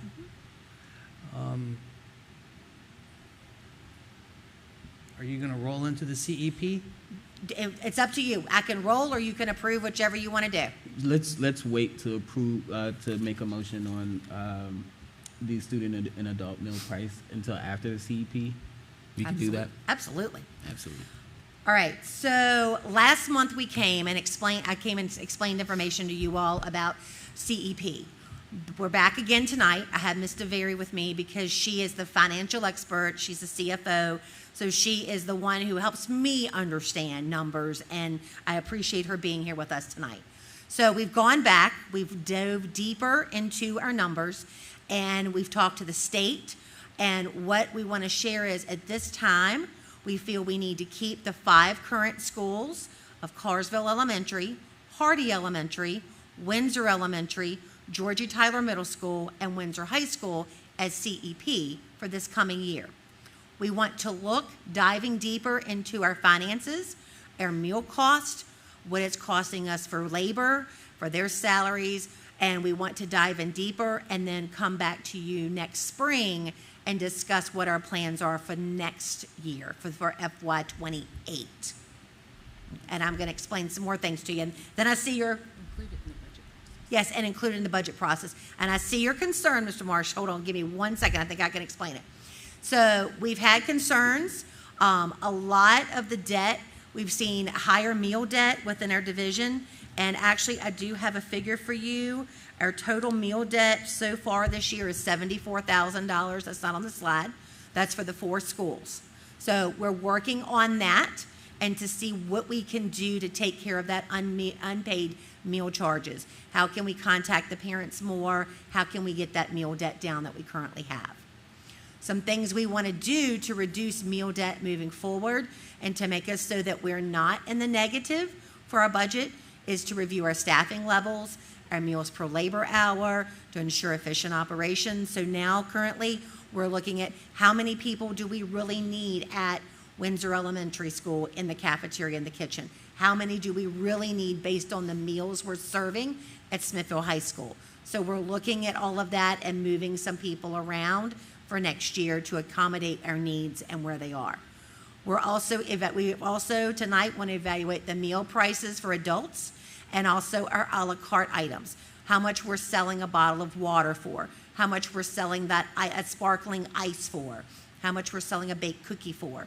So we have a calculation formula through the state that we're going through, and those a la carte items that you can purchase, like those cookies, ice cream, we will have that for the students and families before school starts, so they will know those prices.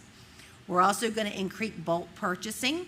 What that means is I'm going to be ordering all of the paper products for the division, so then I know what Carrollton Elementary School needs. They won't be buying 10 cases of trays. I will be buying trays for the entire division. In addition to that, with our consultant through the Chef Ann Foundation, we're going back to reusable trays at Georgie Tyler and Hardy Elementary School, where we have functioning dishwashers, and we will be using reusable trays that we once had in the cafeterias again. We're able to do that because we have functioning dishwashers, and they're so much cheaper than this biodegradable. Cole's shaking his head yes. With what we have in the cafeterias, they're terrible. We're going to maximize our USDA commodities. We get about $200,000 from the state for commodities, which is food that we get from the government. Most of that is going into produce because when you go to the grocery store, what's the majority of your bill? Your protein and your produce. So that's where we've put a lot of our money. I'm scheduling weekly meetings with the finance department so we can stay in touch with one another to ensure we're on the same page. I'm going to monitor all food purchases and meal sales on a weekly basis to see, oh, we're really selling this. No, we're not selling this. Maybe we need to change it on the menu. And we're going to continue to improve menu options where we know students really like a cheeseburger, but they don't like a sloppy Joe. So making some changes so that we are avoiding waste. So we're hoping all of these, plus the collaboration with finance, will help us so that next year we're not in the same situation we are, where our budget is in a deficit.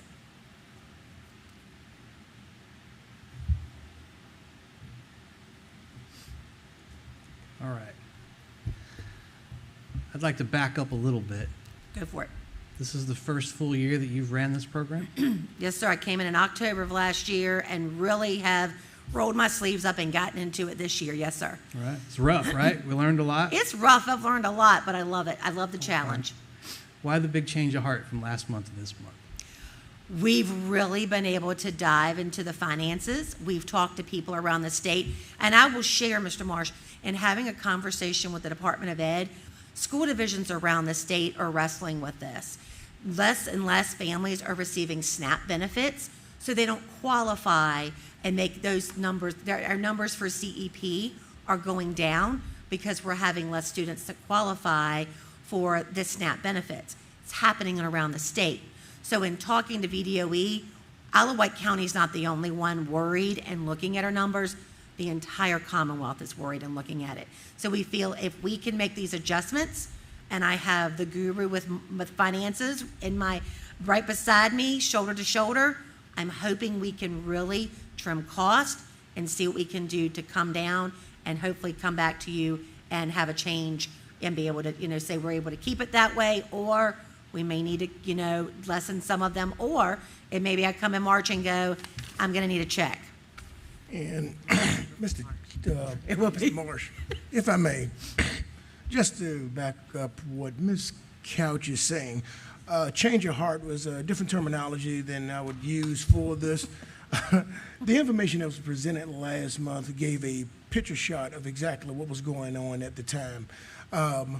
our job was to bring the information forward to the school board to let you know exactly what position we were in. And one thing that we're looking at is we had to review the CEP more in-depthly. So what Ms. Couch has done, along with Mr. Very, is take the time out over the last month to really dive in and review the numbers, the figures, exactly where the cutoff amounts and different things of that nature. So I wouldn't call it a change of heart, because throughout this next year, we will do the same thing, take an additional deep dive into the CEP items to make sure that CEP is actually working for Isle of Wight and not against Isle of Wight, based off of the basic, I guess you can say, repayment that the state gives with the CEP. So it wasn't a change of mind. Well, I'll tell you why I say that, right? So I call it like I see it, balls and strikes. You ladies presented this last month, and it got on the newspaper, and it got on social media, and as much as I despise the banter on social media, there were a lot of people that were losing their minds because kids were going to go hungry. I just want to be clear, kids are not going to go hungry. No, sir. That's one thing that really bothered me about the keyboard warriors on social media was we were not going to feed children. Right. I've been in education almost 30 years. I'm never going to let a child go without a meal. I'm always going to feed a child. You know, we are going to make sure that every child gets a meal. That's never been the issue, no matter what, whether we went CEP or not. We're going to feed the children a quality meal for both breakfast and lunch. The fact that we've got a $74,000 meal debt is proof of that. Yes, sir. And to be clear, we can't make anybody pay it back. You can't make anybody pay their meal debt back, and I have really looked at where the families live, and that would amaze you. I'm not going to, it would amaze you. Well, and again, I call balls and strikes, right? So the people that probably need it most aren't the ones we're talking about. Correct. Okay. We'll just leave it at that. Correct. I appreciate the hard work you've done. I know that this last year or so has been a huge undertaking because we went from contracted services to taking it fully in-house, digging into the finances and the staffing and all that's been a huge undertaking.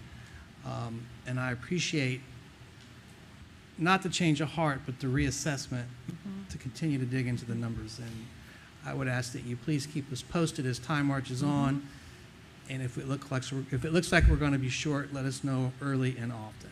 It will be early, according to Ms. DeVere. And just know, if you all ever want to visit the cafeterias and see what's involved, I mean, I fill in sometimes. I love to wash dishes when I go to the cafeterias. That's like my thing. But to see what goes into preparing a meal, these people start at 5:30 in the morning and they work until 2:30 in the afternoon. And it's amazing the effort that comes in, and they're so proud of the meal they produce for students. Feel free to let us know. I'd be more than happy to take any of you all on a tour and taste test too at any point in time. Thank you. That's all I've got, Mr. Ford. Thank you. Is it wrong to say that it's like SNAP benefits being cut is a national thing as well, not just a state thing? Absolutely, yeah, so yes, Cole. Yeah, okay. Yeah, it's across the country. Yes, ma'am. But in talking with VDOE, it's really hitting, I'm talking to the Virginia people. Yeah. And all school divisions are wrestling with, do we stay in, do we pull out? Right. And having those conversations. But the Department of Ed is supporting us and wants to continue, but that's why we're going to dive in even deeper to our finances. Thank you, Ms. Couch. Thank you so much. Just out of my curiosity, I'm assuming that moving forward to realistically attack this debt, we're going to have to make cuts in operations, personnel, supplies, resources. How are you guys really assessing what the priorities are and making those changes so that we keep the necessary staff, the necessary resources to exceed what we did the year before and again, still attack that? That's a great question, Mr. Ford. I appreciate that. Within our food cost, we are right in where we need to be with our food cost, both with what the finance department has discovered as well as our consultant discovered. Our food costs are great. It's our salaries and our benefits.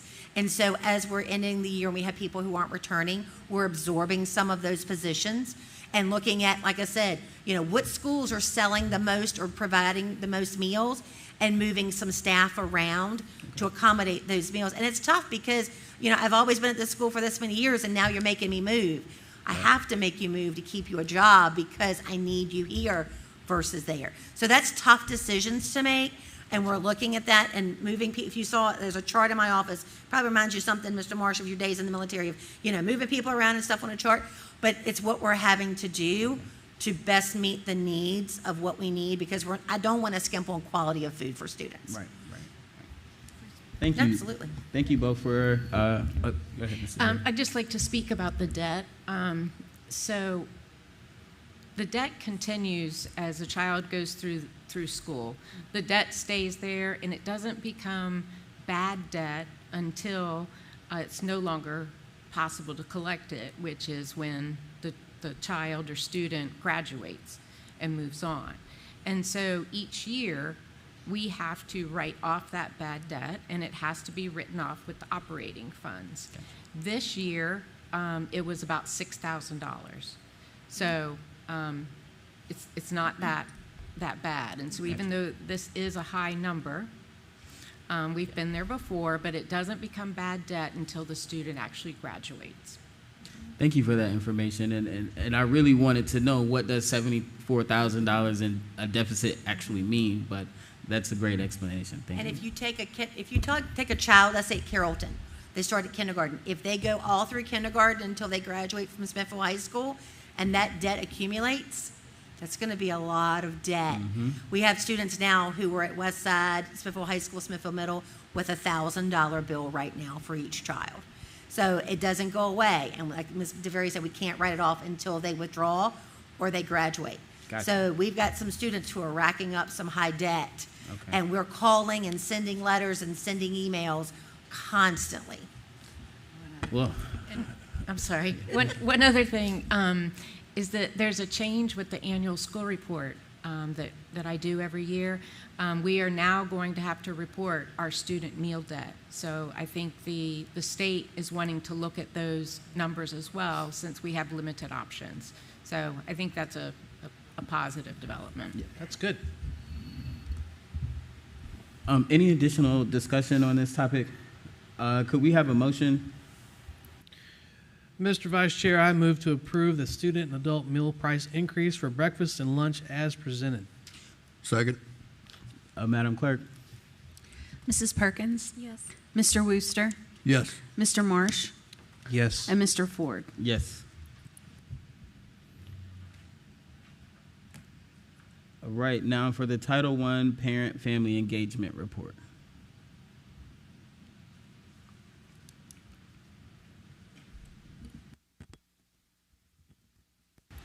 Good evening. I'm back, and I'm going to talk about Title I. With federal funds comes federal attachments. So with our family engagement, we have 3 Title I schools in the county. I'm drawing a blank. Carsville, Hardy, and Windsor Elementary. With the Title I funds, Title I Parent and Family Engagement refers to the participation of families, schools, and communities supporting student learning and academic achievement. Title I funds are required to develop meaningful partnerships with families to help improve student outcomes. So the federal definition emphasizes that parent-family engagement means the participation of parents in regular two-way and meaningful communication involving student academic learning and other school activities, including and ensuring that parents play an integral role in assisting their children's learning. Parents are encouraged to be actively involved in their children's education, and parents are full partners in their child's education and are included as appropriate in different advisory committees and in decision-makings in the school. Other activities are carried out to support effective parent and family engagement in our schools. So with PFE, which is also parent-family engagement, of our annual balance or the allocation, 1% must be reserved for parent-family engagement. So any school that receives over $500,000 must reserve 1% as a set-aside for parent-family engagement. Isla White does receive more than $500,000, so we do set aside 1% that's delegated towards parent-family engagement. 90% of that 1% must go directly to schools, but in Isla White we give 100%. It's allocated based on the school enrollment size, with Hardy and Windsor receiving the most and Carsville receiving a little bit less because they have 200 students versus close to 600. We are required to receive input from parents through, it can be committees, it could be decisions about how engagement looks, exit surveys from the different events. The funds must support meaningful engagement, and these set-aside funds should be used for activities that build strong partnerships between schools and families, such as family engagement nights, workshops, translation services, communication supports, and parent training opportunities. Also with that comes documentation and annual evaluation, and that's kind of where I come in. We have to maintain documentation showing how funds are used, conduct annual evaluations of our parent-family engagement, and suggest activities to improve future programming. We get monitored every 5 years, and this coming up year, Title I will be monitored. So all the documentation from our parent-family engagement, from where our funds are spent, financial records, that is all provided to VDOE in the spring coming up. So if you haven't been to some of our Title I events, they are fantastic. Carsville, I just started with Carsville. They have pulled in the Sheriff's Department. They've used the Dolly Parton Imagination Library. They do their Bark in the Parks. I'm sure you've heard about those, where they promote science, math, reading, all kinds of different events. You can see the little girl has like a bingo card. They have stations. And then at the end, typically the parents complete a survey, and then there's usually a book or some kind of reward for completing all the stations. I've noticed that at numerous different events. And also in the fall, Carsville does a great job. They go out into the community for a lot of their parent-family engagement events. And this one up here is at the fire station, volunteer fire station. I've been to 2. This one, the fire station, you can see the picture that Mrs. Outland and Mrs. Catterbone are pointing to. They dedicated the sticker or the picture for Carsville Elementary. It was a new truck, I believe, but they had stations there for science and literacy. They had the burn station looking at oxygen, how fast oxygen, if it's in a closed space, if it's open. It was fantastic. The kids traveled through different stations, and then they checked out at the end, and they had, I believe, a fire truck Lego set that they could be in a drawing to win. Also, the students up there, they tied their family engagement with behavior, so they get their bulldog shout-outs. I hope I have that correct. But kids can turn their tickets in that they earned through that period of time for goodies and treats, so it kind of encompasses several things. And then Hardy, they've got numerous events too, but this was one that they involved the entire school. The school used some of their Title I funds and purchased Charlotte's Web, a copy for every family.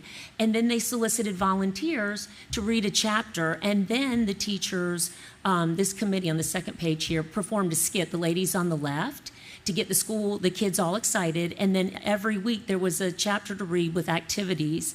And then there was a celebration at the end. So they have actually gone ahead and submitted another Title I spending report to do the same program next year, one school, one book, with a different book, of course. It was such a huge hit.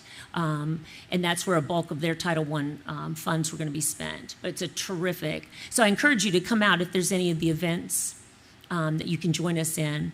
Windsor did a trunk or treat with some of their Title I funds. They turned their gym into a storybook garden, and the different grade levels dressed up in different literature characters, and then there were stations to promote literacy and math. They traveled around to different stations, and then at the end, the Blackwater Library partnered with this, and there was a book for each child. I believe the WHRO van has been to this one.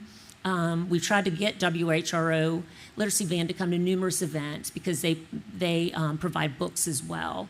So they've been a wonderful community partner for us. And then there's just a few more at Windsor of their trunk or treat they've done. I believe in the early spring they had a parent workshop for literacy, and Ms. Cooprotter was there to support that. And then how can parents get involved?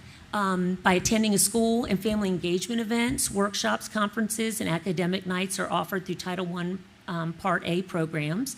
They can participate in parent advisory groups, school improvement teams, or Title I planning meetings to provide input on school programs and the use of the family engagement funds. communicate with teachers, counselors, and administrators about progress, goals, and any support needs.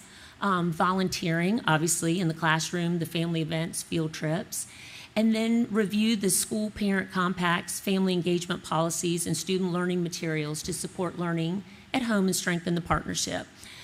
Each school is required, each Title I school is required to have a back-to-school night, and they're typically September, October, and that's where they share this information with the families, look for volunteers, solicit information, and ask for input, and kick off their school year.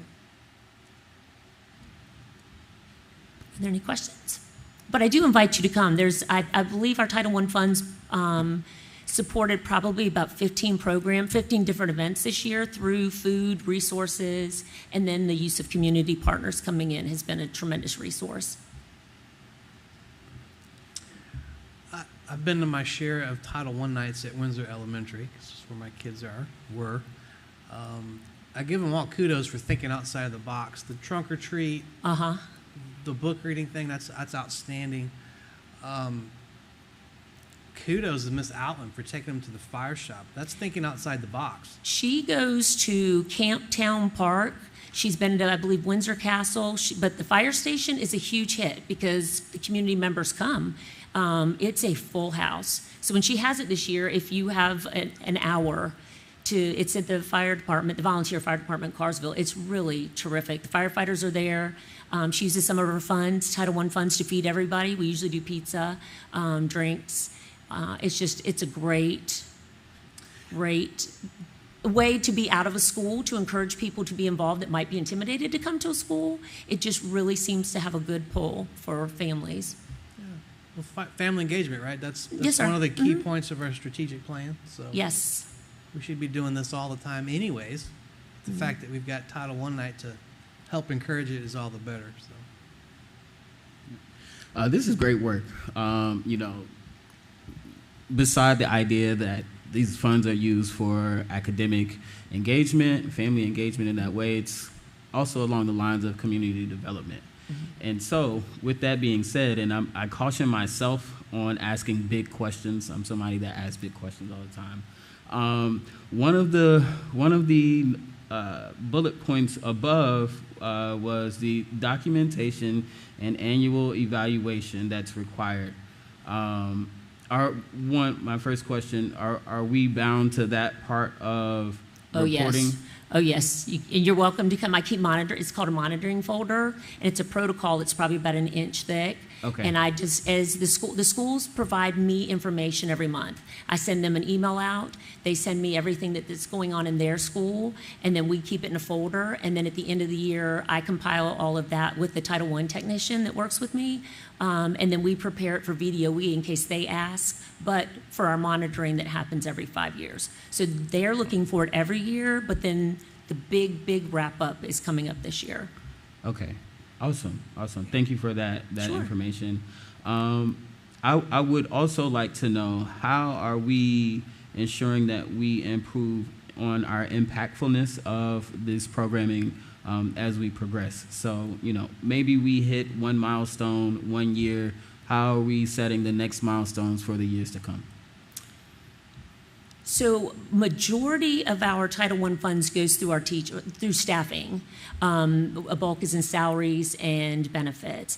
But with the set aside with our family engagement, this is my 4th year doing the grants. We've just tried to use the parent feedback and involvement in looking for ways that we can support families. And a lot of families are working 2 jobs. It's very hard to get to school sometimes at night. So I think doing things away from the school or at different times, or like Hardy's One Book, One School, where it's something that the parents can listen to at home on their time or at a different time during the day, just different ways to reach more families. Because I think the family structure, and again, back to jobs, people working 2 jobs, time is very, very limited. So just trying to get as many parents involved as possible. Okay, yes, absolutely. And I would love to see, the changes over the years. I think that's one thing that, maybe we can do it after each year, or in our June school board meeting, where we report out, this is what we did last year and this is how we grew this year. And but what I've seen so far today, I really do appreciate the work that you all are doing. I have to say the schools every year step up their game. I mean, every year there's something different, and they just seem to go above and beyond. So that would be great. We can look at what we've done this year and next year, but I know they've got great things planned. With their money, they'll get their balances of what they have left to spend, and they'll use some of that for their fall night. So they're just, any way to get parents to come in, they're trying to make it fun. Awesome. Thank you for that, Sure. Dr. Carey. All right, and now for the financial monthly reports.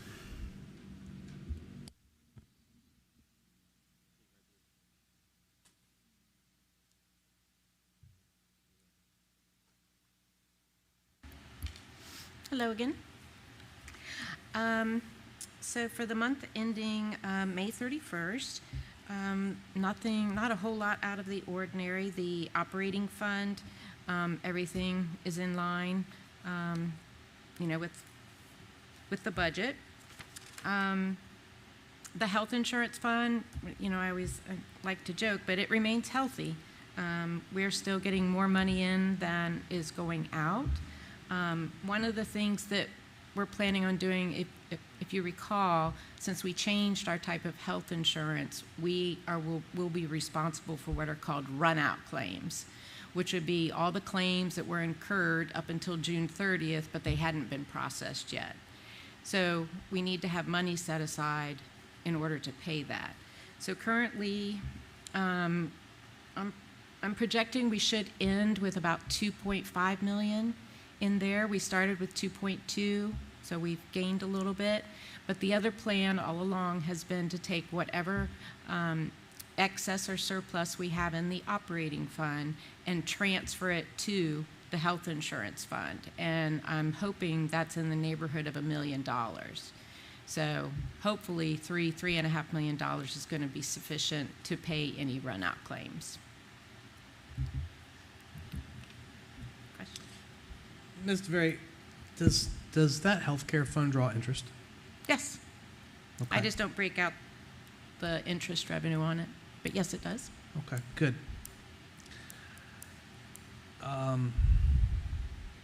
Any updates on the end of year? End of? What we're going to get from our esteemed representatives in the state? Oh, no, sir. No, there's no update. Still driving in the blind? Got it. Yes, I think Senate reconvenes on June 22nd. Well, it lives in a lot of time, right? Yeah, so we'll probably want to put some time aside to have another special board meeting. Duly noted. Duly noted. Let's just assume worst case scenarios, and I don't really like what ifs, but what if they don't come to some sort of resolution by the end of the fiscal year? What do we do? Carry on smartly like we know what we're doing, or what? I believe so. Dr. Coleman? That's your first tough question, Doc. I definitely don't want to speak for the state, but as you already know, they're promising that it will be done before June 30th. But as your question stated, what to do upon that time if it doesn't occur. I do not think it's been a time in state history where the budget did not get passed to to actually shut down the state or local government. I do not think that it has ever occurred, and I don't think it's going to occur again. So that what if is a true what if. As we get closer to that, I think not only will you be asking that question, but there'll be a lot of other divisions asking the same exact question at that time, if it goes that far. So just to set expectations, to be sure everybody up here knows what remains, whenever the state finalizes a budget, then the county has to convene. That is correct. And adopt the county budget, and then the school board has to convene and adopt our budget based off what the county has finally advocated, and with the state revenues and all the other jazz. I think you will do yours first, School board the school first. board, and then it'll go to the county to re-adopt or amend the budget that they've already. Because we already know what the county's going to allocate. Correct. We're just waiting on the state. Correct. And we know what the feds are going to give us. Yes. So it's literally just the state. Just the state. Yes, and our expenses do go down in July and August. School's not in session, so, we do get the county funding. So there shouldn't be a concern of us not continuing to operate. Okay. All right, interesting times. And then, Mr. Vice Chair, if I may, I had a few questions on the register. I'd just like to speak to the Food Services Fund. Yes, ma'am. Because the main thing I want to point out here is that, the Food Service Fund, it is intended, the whole program is intended to operate independent of any other budgets. It should be self-supporting. That is the intent. So I want to make sure everybody understands that the food service budget and the operating budget are two entirely different budgets. The operating budget does not contribute to the food services budget. Over the years, on the food service has been positive, so it has accumulated some surpluses over the years, or what we in the accounting world refer to as fund balance. We started this fiscal year with food service having a fund balance of about $752,000. I'm projecting we might have a shortfall in the neighborhood of $400,000. So your fund balance clearly is sufficient to cover that. So there won't be a need to take anything from the operating fund. But that's where we know this is not a long-term solution to rely on that fund balance. That's why it's become very imperative that we really dig in and fix the finances to make sure that it is self-supporting going forward. And then the other thing that I was asked to report on is the status of the school construction grant that we received, the $14 million. The terms of the grant stated that you needed to have the money encumbered by June 30th, which means a plan to spend. And as of today, we have encumbered nearly $9.9 million. So, and I believe there'll probably be some other things that come in between now and June 30th, but I wanted to give you that update. And before anyone states that 9.8 to the 14 million, please remember that it was 20% of the overall budget. So it's not like the schools need to spend an extra, 5.2 in order to get to the 14 million, because it's only 20% of the overall cost at this time. Mm-hmm. So yes, Mr. Marsh, can I address your? I'm still stuck on your comment about the cafeteria fund, and I apologize to the group. So we had a fund balance of $700K at the start. You're projecting a deficit of $400K, and so you're saying we have an excess of 3 there and about. Mm-hmm. So you've got some cushion in there. Yes. And is that I'm looking at the financial summary report. Is that captured on there? Not the just fund your balance. Projections. And the fund balance isn't captured on here. Where is that fund balance captured at? Well, that's technically on a balance sheet, and that's not what this is. So. Okay. But so I could add you it. Threw a curveball at me, Mr. Berry. Okay. Thank you.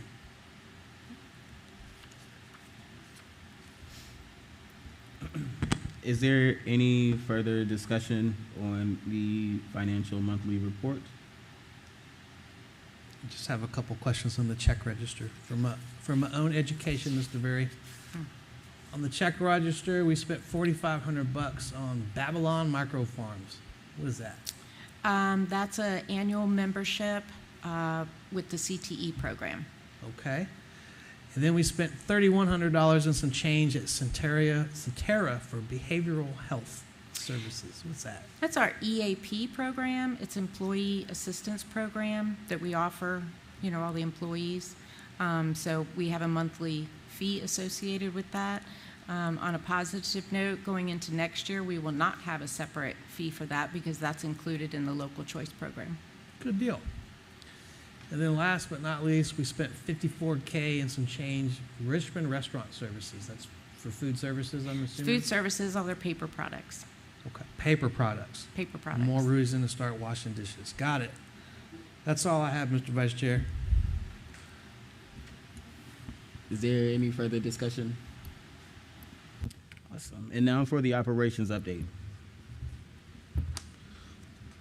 Mr. Chair, I'll be taking over the operations update. We only have one slide here. Next slide. This is just a quick update on the fleet service building. This is just a timeline. As you can see, for potential site plan approval, we're at June 15th at this time. And of course, 5 weeks, we're looking at June 25th. We're going to release for bidding and permit review. And then, of course, receive the bids back. So at this time, we're still right on line to start the construction of the fleet service building. We're still working through a couple of hiccups just to ensure that we're under budget, because as you already know, we try to figure how to manage every project to be under budget for local funding. Are there any questions concerning the fleet service building? Sometimes it falls off the radar, so I just wanted to make sure I pulled this back up again. I appreciate you bringing this back to our attention. Aside from fleet services building and progressing with the county towards the West Side Elementary Replacement Project, what other major projects are you hurdling or juggling on a daily basis? We finished the ADA bleachers, and I think we have some pictures of that for Smithfield High School. Of course, we have the band room renovation that's coming to a close, and we're going to, Ms. Briggs has the information for the ribbon cutting. Once we roll that out, we still have a little bit more time on that. And just getting revved up for the summer projects. We have several entire schools that will be painted, parking lots that need to be completed, thoughts into items like a new traffic pattern road for Carrollton in order to pull all of those cars off the road and make a whole new traffic pattern for safety purposes at Carrollton. Carrollton also needs a new wall that separates the cafeteria from the gymnasium, so that needs to be replaced. And of course, we're still looking at different parts of the Windsor High School HVAC system, replacing that in different parts to make sure that we complete that. So I can assure you there are many projects going on at this time in Isle of Wight.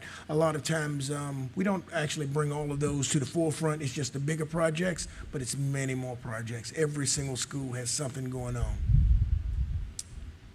There's a lot going on for sure. You have a busy summer. Everybody else is going to be partying. You're going to be. I don't think everybody else is going to be partying. I think instruction has their hands full. What about the awning in front of the high school in Windsor? That is a great question. The awning is scheduled to start in probably in the next month. The planning phases has already begun. The permits have already been gathered from the county, so we're going to begin the awning probably in the next month. Before school starts, we should have the new awning up, ready to go at Windsor High School.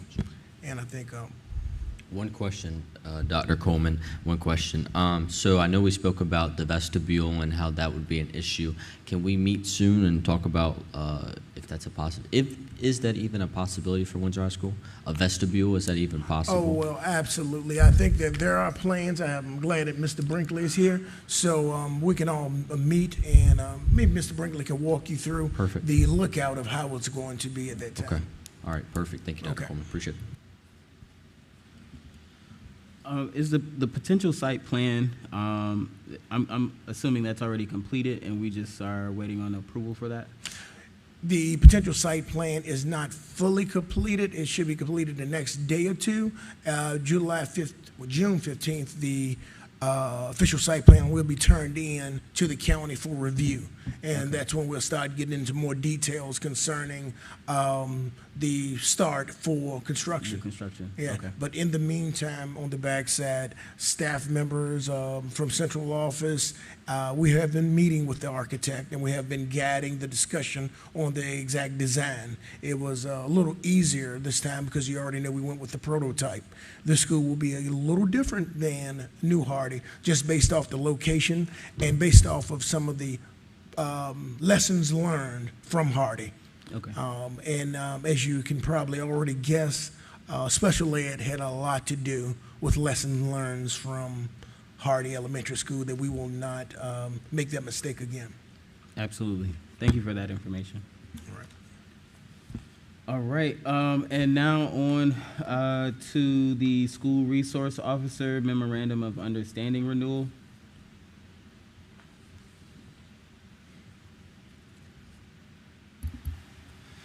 Good evening, board members. Dr. Coleman. What we have presented for you tonight is the updated, well, it's not updated, nothing has changed since last year. It is the SRO MOU with the Isle of Wight County Sheriff's Office for your review for the upcoming year. They have received the grant funding again this year, so we will maintain SROs in all 9 schools this year. Say that again. Say it louder. They have received the grant funding again this year to support the SRO program, so we will continue to maintain those SROs in all 9 of the schools. Can you, it's a moving target every year. How many of those grants were on the chopping block this year that just got renewed? So there were several of them. There was one for the SSOs, which we applied for, but were not granted, due to the fact that we are receiving that the county is receiving the grant funding for the school resource officers. There were several grants that were on the chopping block. However, what they've done is they've gone from having them as a 4-year continuous grant to now it's on a year-by-year basis. So we have to wait and see every year. Previously, we would receive the grant for 4 years, and then we had to reapply for each year. Now it is a year-by-year basis, so it's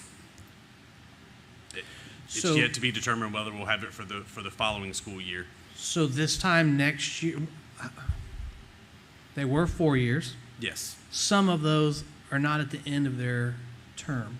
Yes. I guess I'm trying to wrap my head around it so that for the sake of planning purposes, can you produce a sheet that says which positions expire? And I don't even know that it needs to be by school. Just we've got 9 SROs for 9 schools. SROs 1, 2, and 3 are due to expire next year. 3, 4, and 5 are due to expire 2 years from now. So currently there's only 4 of the SRO positions that are grant funded. 4 of those positions are grant funded. The other 5 are funded by the Isle of Wight County Sheriff's Office. Only 4? Yep, only 4 positions that are grant funded. And all 4 of those are up to expire this time next year? Yes. So it'll be on a year-by-year basis now. So every year we're gambling on whether or not we're going to have roughly $400,000. Okay, that's what I was trying to squeeze out. And that's a conversation that's ongoing with the Sheriff's Office and between the Sheriff's Office and the Board of Supervisors, obviously, because if they lose that grant funding, we want to keep those positions in the school, so then they would have to petition the Board of Supervisors for that funding. But it always involves the school board. It always comes up. Agreed. So I'm just trying to maintain looking forward here. Thank you. Is there any way that we can identify potential grants that would, kind of replace any of those grants that, should we not be able to renew them? So pretty much the only ones that are funding the SROs and the SSOs are coming from the state level. So currently there's not any other grant funding opportunities for that. Okay, I would push to, if we could find some opportunity somewhere. I hate to give someone extra work, but I do think the SROs in our schools are important. Those grant fundings being on the chopping block, that's something that I think we can kind of work around when that time comes. But if we were to have prospective potential grants or things that we could apply for between now and then, that would be an advantageous aspect to maintaining those roles. So absolutely. Thank you, Mr. Brinkley. All right. And now for the proposed organizational chart. Thank you, Mr. Chair. First of all, I'd like to thank all the board members for sending in their priorities ahead of time for the 26-27 school year. Of course, those priorities help to shape and guide the decisions that were made for the new organizational structure. Now, the organizational structure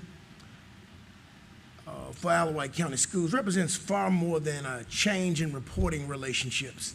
It reflects a deliberate shift in how the division will work together to serve students, staff, families, and community. I'm going to pull it up in just a second. The structure was designed to create greater alignment, improve communication, strengthen accountability, and ensure that every department contributes to a common mission improving student outcomes while maintaining operational excellence, fiscal responsibility, workforce stability, and community trust. Historically, school divisions often separate instructional and operational functions into distinct areas of responsibility. While this can provide clarity, it can also create silos that limit collaboration and slow decision-making. This new structure intentionally moves away from that model. Instead, it creates an intricate leadership framework where departments maintain their expertise while working together more effectively toward shared goals. Mr. Cooper-Ratter.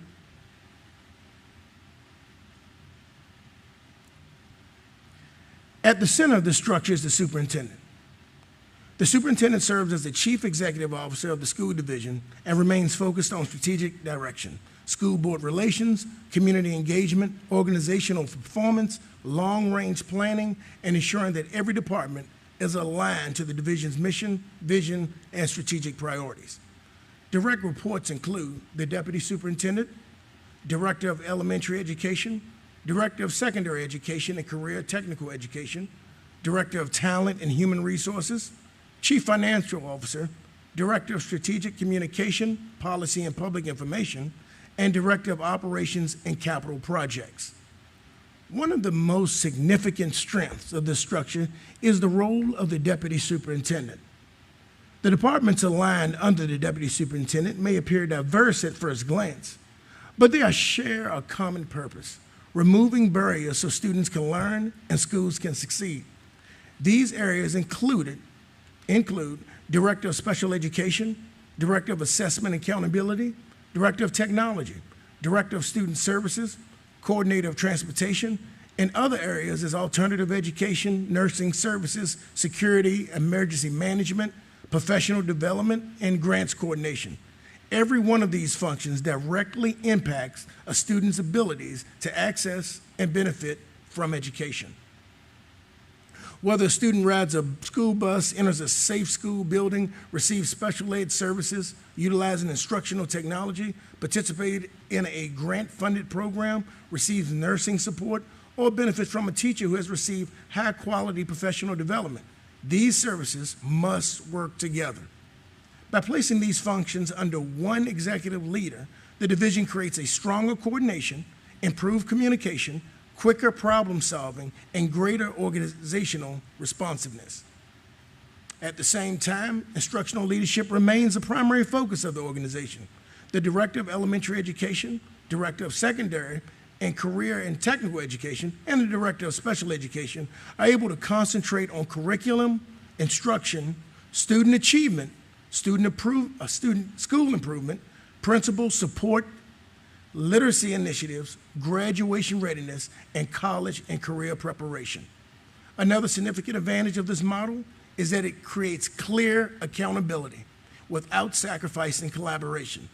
Employees understand who provides supervision, support, evaluation, and decision-making authority. At the same time, the structure encourages departments to work across traditional boundaries. Success is no longer measured solely by performance of an individual department, but by how effective leaders work together to advance the division-wide priorities. The organizational chart itself should be viewed as a representation of supervisory and accountability relationships. It does not fully capture the collaborative systems, cross-functional teams, and communication structures that will support the work of the division. Adding meeting structures, leadership teams, and communication processes will ensure that the information flows effectively throughout the organization and that challenges are addressed through shared problem solving. Ultimately, this structure reflects a commitment to moving from a mindset of my department to our division. It recognizes that student success is not the responsibility of one department alone. Rather, it is the result of instructional leaders, support personnel, operational staff, financial professionals, human resource specialists, communication experts, and school leaders working toward a common goal. When all of these pieces are aligned, the division becomes more responsive, more accountable, more efficient, and more effective at serving students, staff, families, and the community. The result is a stronger school division that is better positioned to meet the needs of today while preparing for opportunities and challenges of tomorrow. Are there any questions concerning the layout of the organizational skill? Yes, sir. One thing that helps me like kind of understand things is to kind of orient myself to graphs and charts. Absolutely. Could you tell me what the dotted line means between each of these positions? All right. Now, there are going to be several dotted lines that goes throughout the positions. The dotted lines mean the individual still has contact and, let's just say, command and control as it relates to their particular avenues. So let's just look at the dotted line between the deputy superintendent and the director of elementary education and director of secondary education. All right, that dotted line means the deputy superintendent, aka Ms. Susan Getz, will still have to have meetings, substantial meetings with these individuals to ensure that everything moves as a system. The superintendent, the deputy superintendent position now becomes more of in the military, they would call it an XO. It becomes more of an overall systems individual that keeps all of the programs moving, while the superintendent becomes more of a direct leadership coin right there. So as I stated throughout the speech here, the systems have to be in place, and those meetings are going to be crucial of who reports of what information is gleaned from what areas. Okay, so with that understanding, the director of elementary education and the director of secondary education and CTE are, I would say, the deputy superintendent, or that's their direct report. So the division superintendent will be their direct reports, okay. And if their secondary reports will be the deputy superintendent. Yes. Okay, and is that just to maintain that academic piece also, or? Absolutely. What you're going to find, what you're going to see is the academic piece will never take a back seat. Right. It would only be pushed forward even more, separating some of these activities, spreading it across the board, ensuring that there's no two sides of the house anymore. There is overall, it's Isle of Wight. It's not an instructional side or operational side, which slowed down progress several times. So okay, my next question is, so does the director of special education also report to the deputy superintendent? The deputy, which is director of special education? No. The director of special education is so, I guess you could say, specialized and an expert in the field when it comes to the policies, the programs that she actually works through. It is best left over with the director of accountability, which is the same way. So that is not a direct leadership as it focuses directly on the principals, aka the leaders of each and every school. That is it focuses on it, but not as a leadership as the director of secondary and the director of elementary. Okay.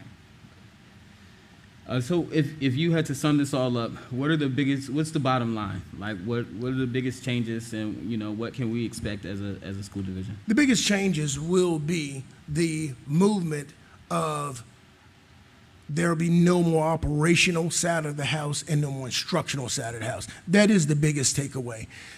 By adding items of operational or historic operations over to the deputy superintendent and adding areas of which used to call instruction over to the division superintendent, we isolate the whole cross pattern, the barrier between both. Now, individuals will have to collaborate on a regular basis. That's how it's going to work. The biggest takeaway, it should be more efficient, it should be more direct, and individuals at the school level should know exactly who to call for what actions that they need at this time. So what I'm gathering is that instead of there being, an operations side and an instructional side and, mitigating any miscommunications to those separate houses, it should all be housed under one roof. Absolutely. Thank you. When the meeting schedule comes out at central office, it will be plain, but it will show you even more how in depth we'll go with the collaboration piece. Perfect.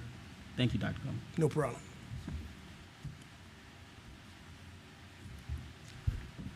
Dr. Coleman, I don't have a question. I just pretty much have a statement on this.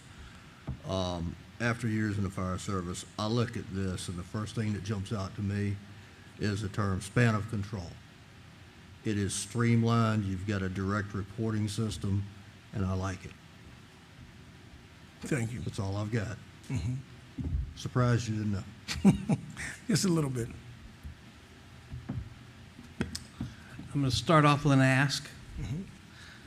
On the top, on the very top above the school board, can you put citizens of Alawite County? I sure Because can. that's who the school board works for. Absolutely. That is a absolute correct. Absolutely correct. When are you going to implement this? When's it go into effect? July 1. July 1. July 1. This is, by that time, I'll get a chance to work with some of the individuals at central office to more streamline this even more, to make sure that all of the dotted lines are where they're supposed to be. Okay. And we've talked about this one-on-one, perhaps. I don't remember when we talked about it, but I know we talked about it. I'm looking at all these titles, and the folks sitting up here and the folks sitting down there. We all know what these people do, because we're familiar with it. But I would argue that most people out in town watching this tonight has no clue what these people do. And in my opinion, there's been a misconception amongst some in the county that central office is overstaffed and overpaid. And I disagree with that vehemently. So my ask to you is to come up with a list of duties and responsibilities for all these people, so that when the average citizen wants to know what does the director of child nutrition do, or what does an instructional coordinator do, they can look at that and they can say a brief, we'll call it a position description if nothing else. I would assume most of this exists. Right. I don't need to know everything, but I just want to capture in a somewhat specific picture what all you folks are doing every day, because it's a lot. It truly is, and I think it's I think it's underrated sometimes, the actions that go on at central office in a one day. And it doesn't even have to be a harsh day, just a regular day between 9 schools and between the 5:30 in the morning pickup time for transportation all the way till the probably 5:30 when transportation lets off. Everything that's going on in the classroom between the teachers, the instruction, the technology, all of the moving parts. And the last thing that's going on is individuals are at central office not doing the work. That's the last thing that's going on. Okay. Well, as we've said before, you've got the board support. It's your ship. You run it. Just for the record, in the Navy, the XOs generally assumed to be the bad guy who's enforcing all the rules. There you go. So good luck, Mrs. Getz. That's all I got, Mr. Ford. We're going to go ahead and take a quick 5-minute break. We just need a moment.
All right, we can start back up. And Dr. Coleman, do you want to clarify one of the previous statements you made? Yes, Mr. Ford, thank you for allowing me to clarify. In the org chart, stated earlier that the Director for Special Education did not report to the Deputy Superintendent. The Director of Special Education will be reporting to the Superintendent. So if I misled anyone of that nature, the Deputy Superintendent. did I say it wrong again? I mean, it's a new role. It's a new role, so I understand. The Director of Special Education will be reporting to the Deputy Superintendent. Okay. All right. Awesome. So awesome. I do apologize for the. Thank you, sir. Thank you. All right, and now for the report from the superintendent. Back to you. All right. Once again, thank you, Mr. Chair. Superintendent report. All right. First, we have our OWL Awards. The Inspire Award, Pride of Baltimore 2, which was presented virtually, Succeed Award at Carsville Elementary School, the Lead Award, Instructional Coach Brandy Leghorn, and the Empower Award, MEB Construction Firm. These are our awards for the last month. Next slide. A celebration of education. On May 20th, WCS hosted its annual celebration of education at the Smithfield Center, recognizing our Teachers of the Year, Rookie Teacher of the Year, Support Employee of the Year, and dedicated retirees. This year, we honored 17 retirees whose combined service represents nearly 363 years of commitment to the students and the families of Alawite County. We extend our sincere gratitude to all of the honorees and thank our community partners, culinary arts students, and staff who helped make this evening a success. To our retirees, thank you for your lasting contributions and the impact that you have made on generations of IWCS students. Opportunity Scholars Public Signing Event. On May 21st, IWCS joined regional education and community leaders to officially launch our partnership with Opportunity Scholars at a public signing event hosted at IWCS School Administrative Office. This collaboration will help students explore affordable pathways to high-demand careers through mentorship, career readiness training, coaching, and educational support. The partnership directly supports our mission of ensuring every child is college and career and life ready by connecting students with opportunities aligned to their interests and talents. We are excited about the positive impact this initiative will have on our students, families, and the future workforce of our region. The Senior of the Month ceremony. On May 28th, IWCS celebrated the Smithfield and Windsor High School Seniors of the Month at the annual Senior of the Month banquet, where the seniors had an opportunity to honor an educator who made a meaningful impact on their lives. Through heartfelt remarks, students shared their appreciation, and each educator received a plaque recognizing their influence and dedication. Special thanks to our culinary arts students and instructors for catering this momentous memorial event. The annual Senior Walk. On June 3rd, we continued our annual Senior Walk tradition as graduating seniors from Smithfield and Windsor High Schools returned to their former elementary and middle schools in their cap and gown. The event provides a meaningful opportunity for seniors to reconnect with the teachers who helped shape their journey while celebrating how far they have come. It is also an inspiring experience for our younger students who see firsthand what their future can hold as they cheer on these soon-to-be graduates. Senior Walk serves as a powerful reminder of the lasting relationships, growth, and success that define the IWCS experience. Alternative Learning Center Commencement Ceremony. On June 3rd, the IWCS Alternative Learning Center celebrated the accomplishments of students in our ISAEP, Adult and Continuing Education, and Integrated Education Training, and English Language Learner programs. These programs provide flexible pathways that empower students, adult learners to achieve their educational and career goals, including earning GED credentials and workforce certifications. The ceremony recognized not only the academic achievement, but also the perseverance, resilience, and determination demonstrated by each participant. We congratulate all of our graduates and honorees and commend the Alternative Learning Center staff for their continued commitment to creating pathways to success for every learner. The Carrollton Elementary Impact Grant. Carrollton Elementary School has been awarded $13,500 impact grant from Smithfield Foods to support the construction of a new outdoor classroom. The project will create an engaging learning space that encourages creativity, collaboration, and hands-on learning across multiple subject areas. Once completed, the outdoor classroom will provide students and teachers with a flexible environment that extends learning beyond the traditional classroom setting. We are grateful to Smithfield Foods for their continued investment in our schools and their commitment to enriching educational opportunities for their students. A super tire change. All right. Earlier this year, Fleet Service Supervisor Andrew Sullivan issued a challenge to district leadership. If the department surpassed 4,000 labor hours in FY26, the superintendent or his designee would change a bus tire alongside the Fleet Service team. I am pleased to report that the Fleet Service exceeded the goal, reaching more than 4,000 labor hours, a remarkable 433% increase in productivity since FY 2022. As promised, Dr. Kramer and I rolled up our sleeves and with a little guidance from our technicians, successfully changed the bus tire. Most important, this lighthearted challenge highlighted the outstanding work of our Fleet Service staff and their continued commitment to efficiency, innovation, and safely serving our students every day. And I will add, Dr. Kramer did beat me on the changing of tires, but my tool was a lot heavier than his tool, so just wanted to point that out. So he's not even here to defend himself. That's the best time. That's the best time. Yeah, that's the best time. So overall, it was a good experience, and a bus tire is extremely heavy, which I found out. So once again, we thank the Transportation Department for everything that they did, and that concludes the superintendent report. I'm gonna tell him to take a shot. All right, thank you for that, Dr. Coleman. All right, now action on closed session items. 18.1, personnel report and addendum. We have a motion. Mr. Vice Chair, I move to approve the personnel report and addendum as presented, a copy of which can be obtained from the school board clerk. Second. Madam Clerk. Mrs. Perkins? Yes. Mr. Wooster? Yes. Mr. Marsh? Yes. And Mr. Ford? Yes. Next topic, student matter EA 262703. Do we have a motion?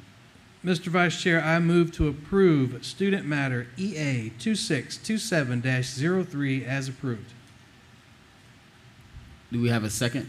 Second. Madam Clerk. Mrs. Perkins? Yes. Mr. Wooster? Yes. Mr. Marsh? Yes. And Mr. Ford? Yes. 18.4, request for religious exemption. Is there a motion? Mr. Vice Chair, I move to grant the exemption from compulsory attendance for student REX 2627-02. Do we have a second? Second. Madam Clerk. Ms. Perkins? Yes. Mr. Wooster? Yes. Mr. Marsh? Yes. And Mr. Ford? Yes. I think we skipped one. Yeah. We sure did. There was Yes. two. So there was Front EA top. 262702, and then there 18 was 03. Yep. 18.2, student matter EA. 18.3, student matter EA 262703. Do we have a motion? Just- Did we not just do 3? And we need Which to do one? 2? I read 03. Okay, You so we read need to 02? do 02. Okay. So, Mr. Vice Chair, I move to approve student matter EA 2627-02 as presented. Second. Madam Clerk. Mrs. Perkins? Yes. Mr. Wooster? Yes. Mr. Marsh? Yes. And Mr. Ford? Yes. And now for action on old business, 19.1, consent agenda, meeting minutes, field trips, donation memo, and financials. Do we have a motion? Mr. Vice Chair, I move to approve the consent agenda as attached and presented. Second. Madam Clerk? 1 second. I just have a question for Dr. Coleman. Do we have a running tab of how much the Women's Windsor Club has donated over a course of a year? I can work on that. I can do a tally of like the last school year. Those ladies give a lot. I feel like almost every month they're donating They do. something. Right. And there's also one in Smithfield as well that they do donate as well.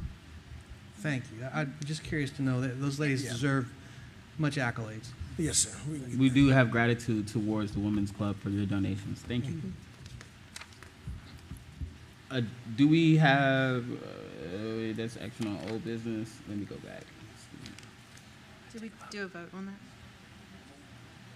Okay, so do we have a motion on 19.1 consent agenda? It was Marsh and Worcester. Just need a vote. Okay. Madam Clerk? Mrs. Perkins? Yes. Mr. Worcester? Yes. Mr. Marsh? Yes. And Mr. Ford? Yes. All right. Next point is 20, action on new business, 20.1, policy for first read. There's no action that needs to take No, place. I think it's on Ms. this. Sullivan. GCEBCA.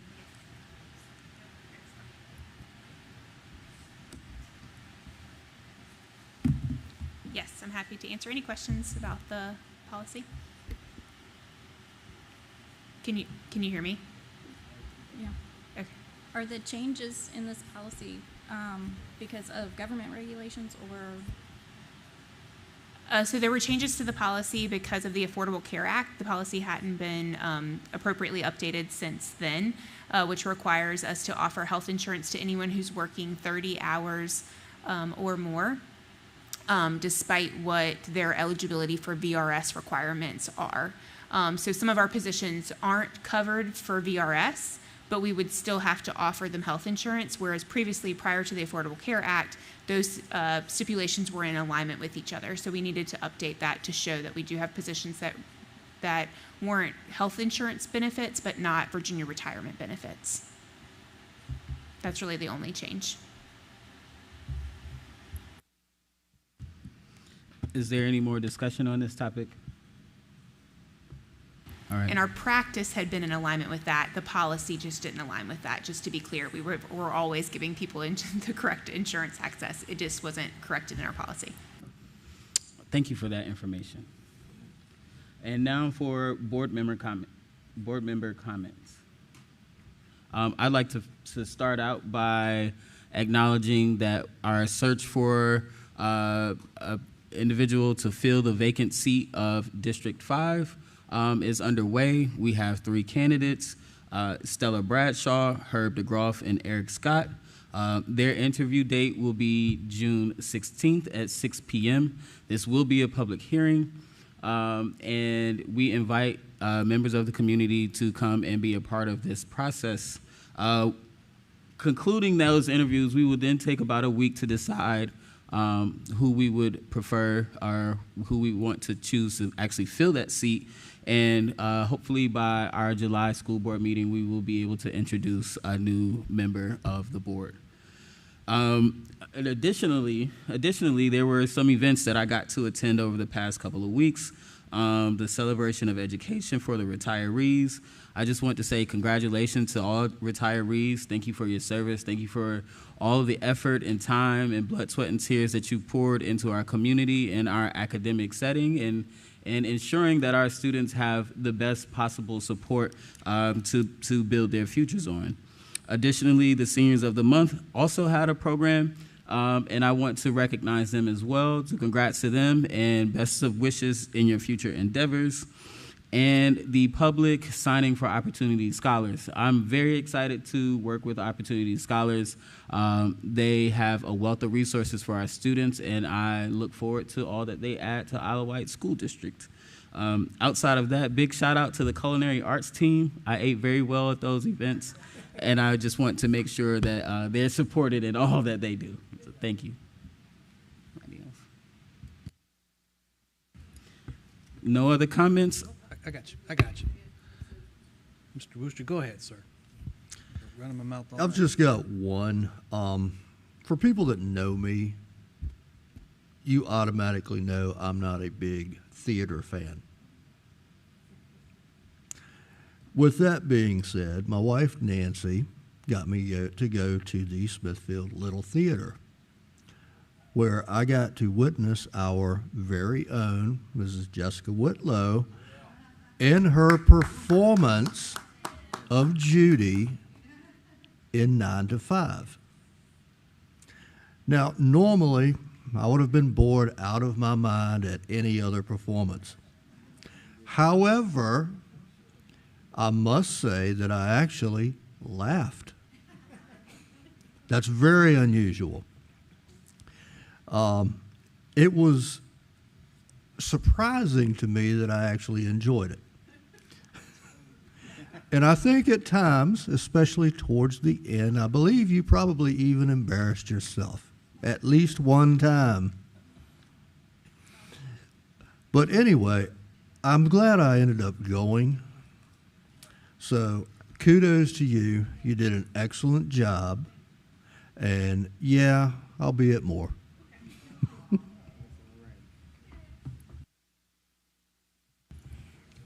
That's funny. Let's see. May 19th, I attended the quarterly CSEP in Governor School for the Arts board meetings with Dr. Coleman.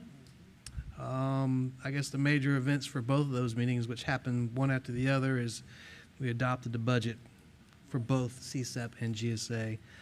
No major head herders, and I'll be glad to send you the paperwork to that if y'all want to look at it. I did the banquet with Mr. Ford, as well as the Seniors of the Month. I echo the bit for the culinary students. Good eats all the time. I do want to give a huge shout out. So the perk of being on the school board and a parent is that you get to see inside the schools and experience stuff from different perspectives.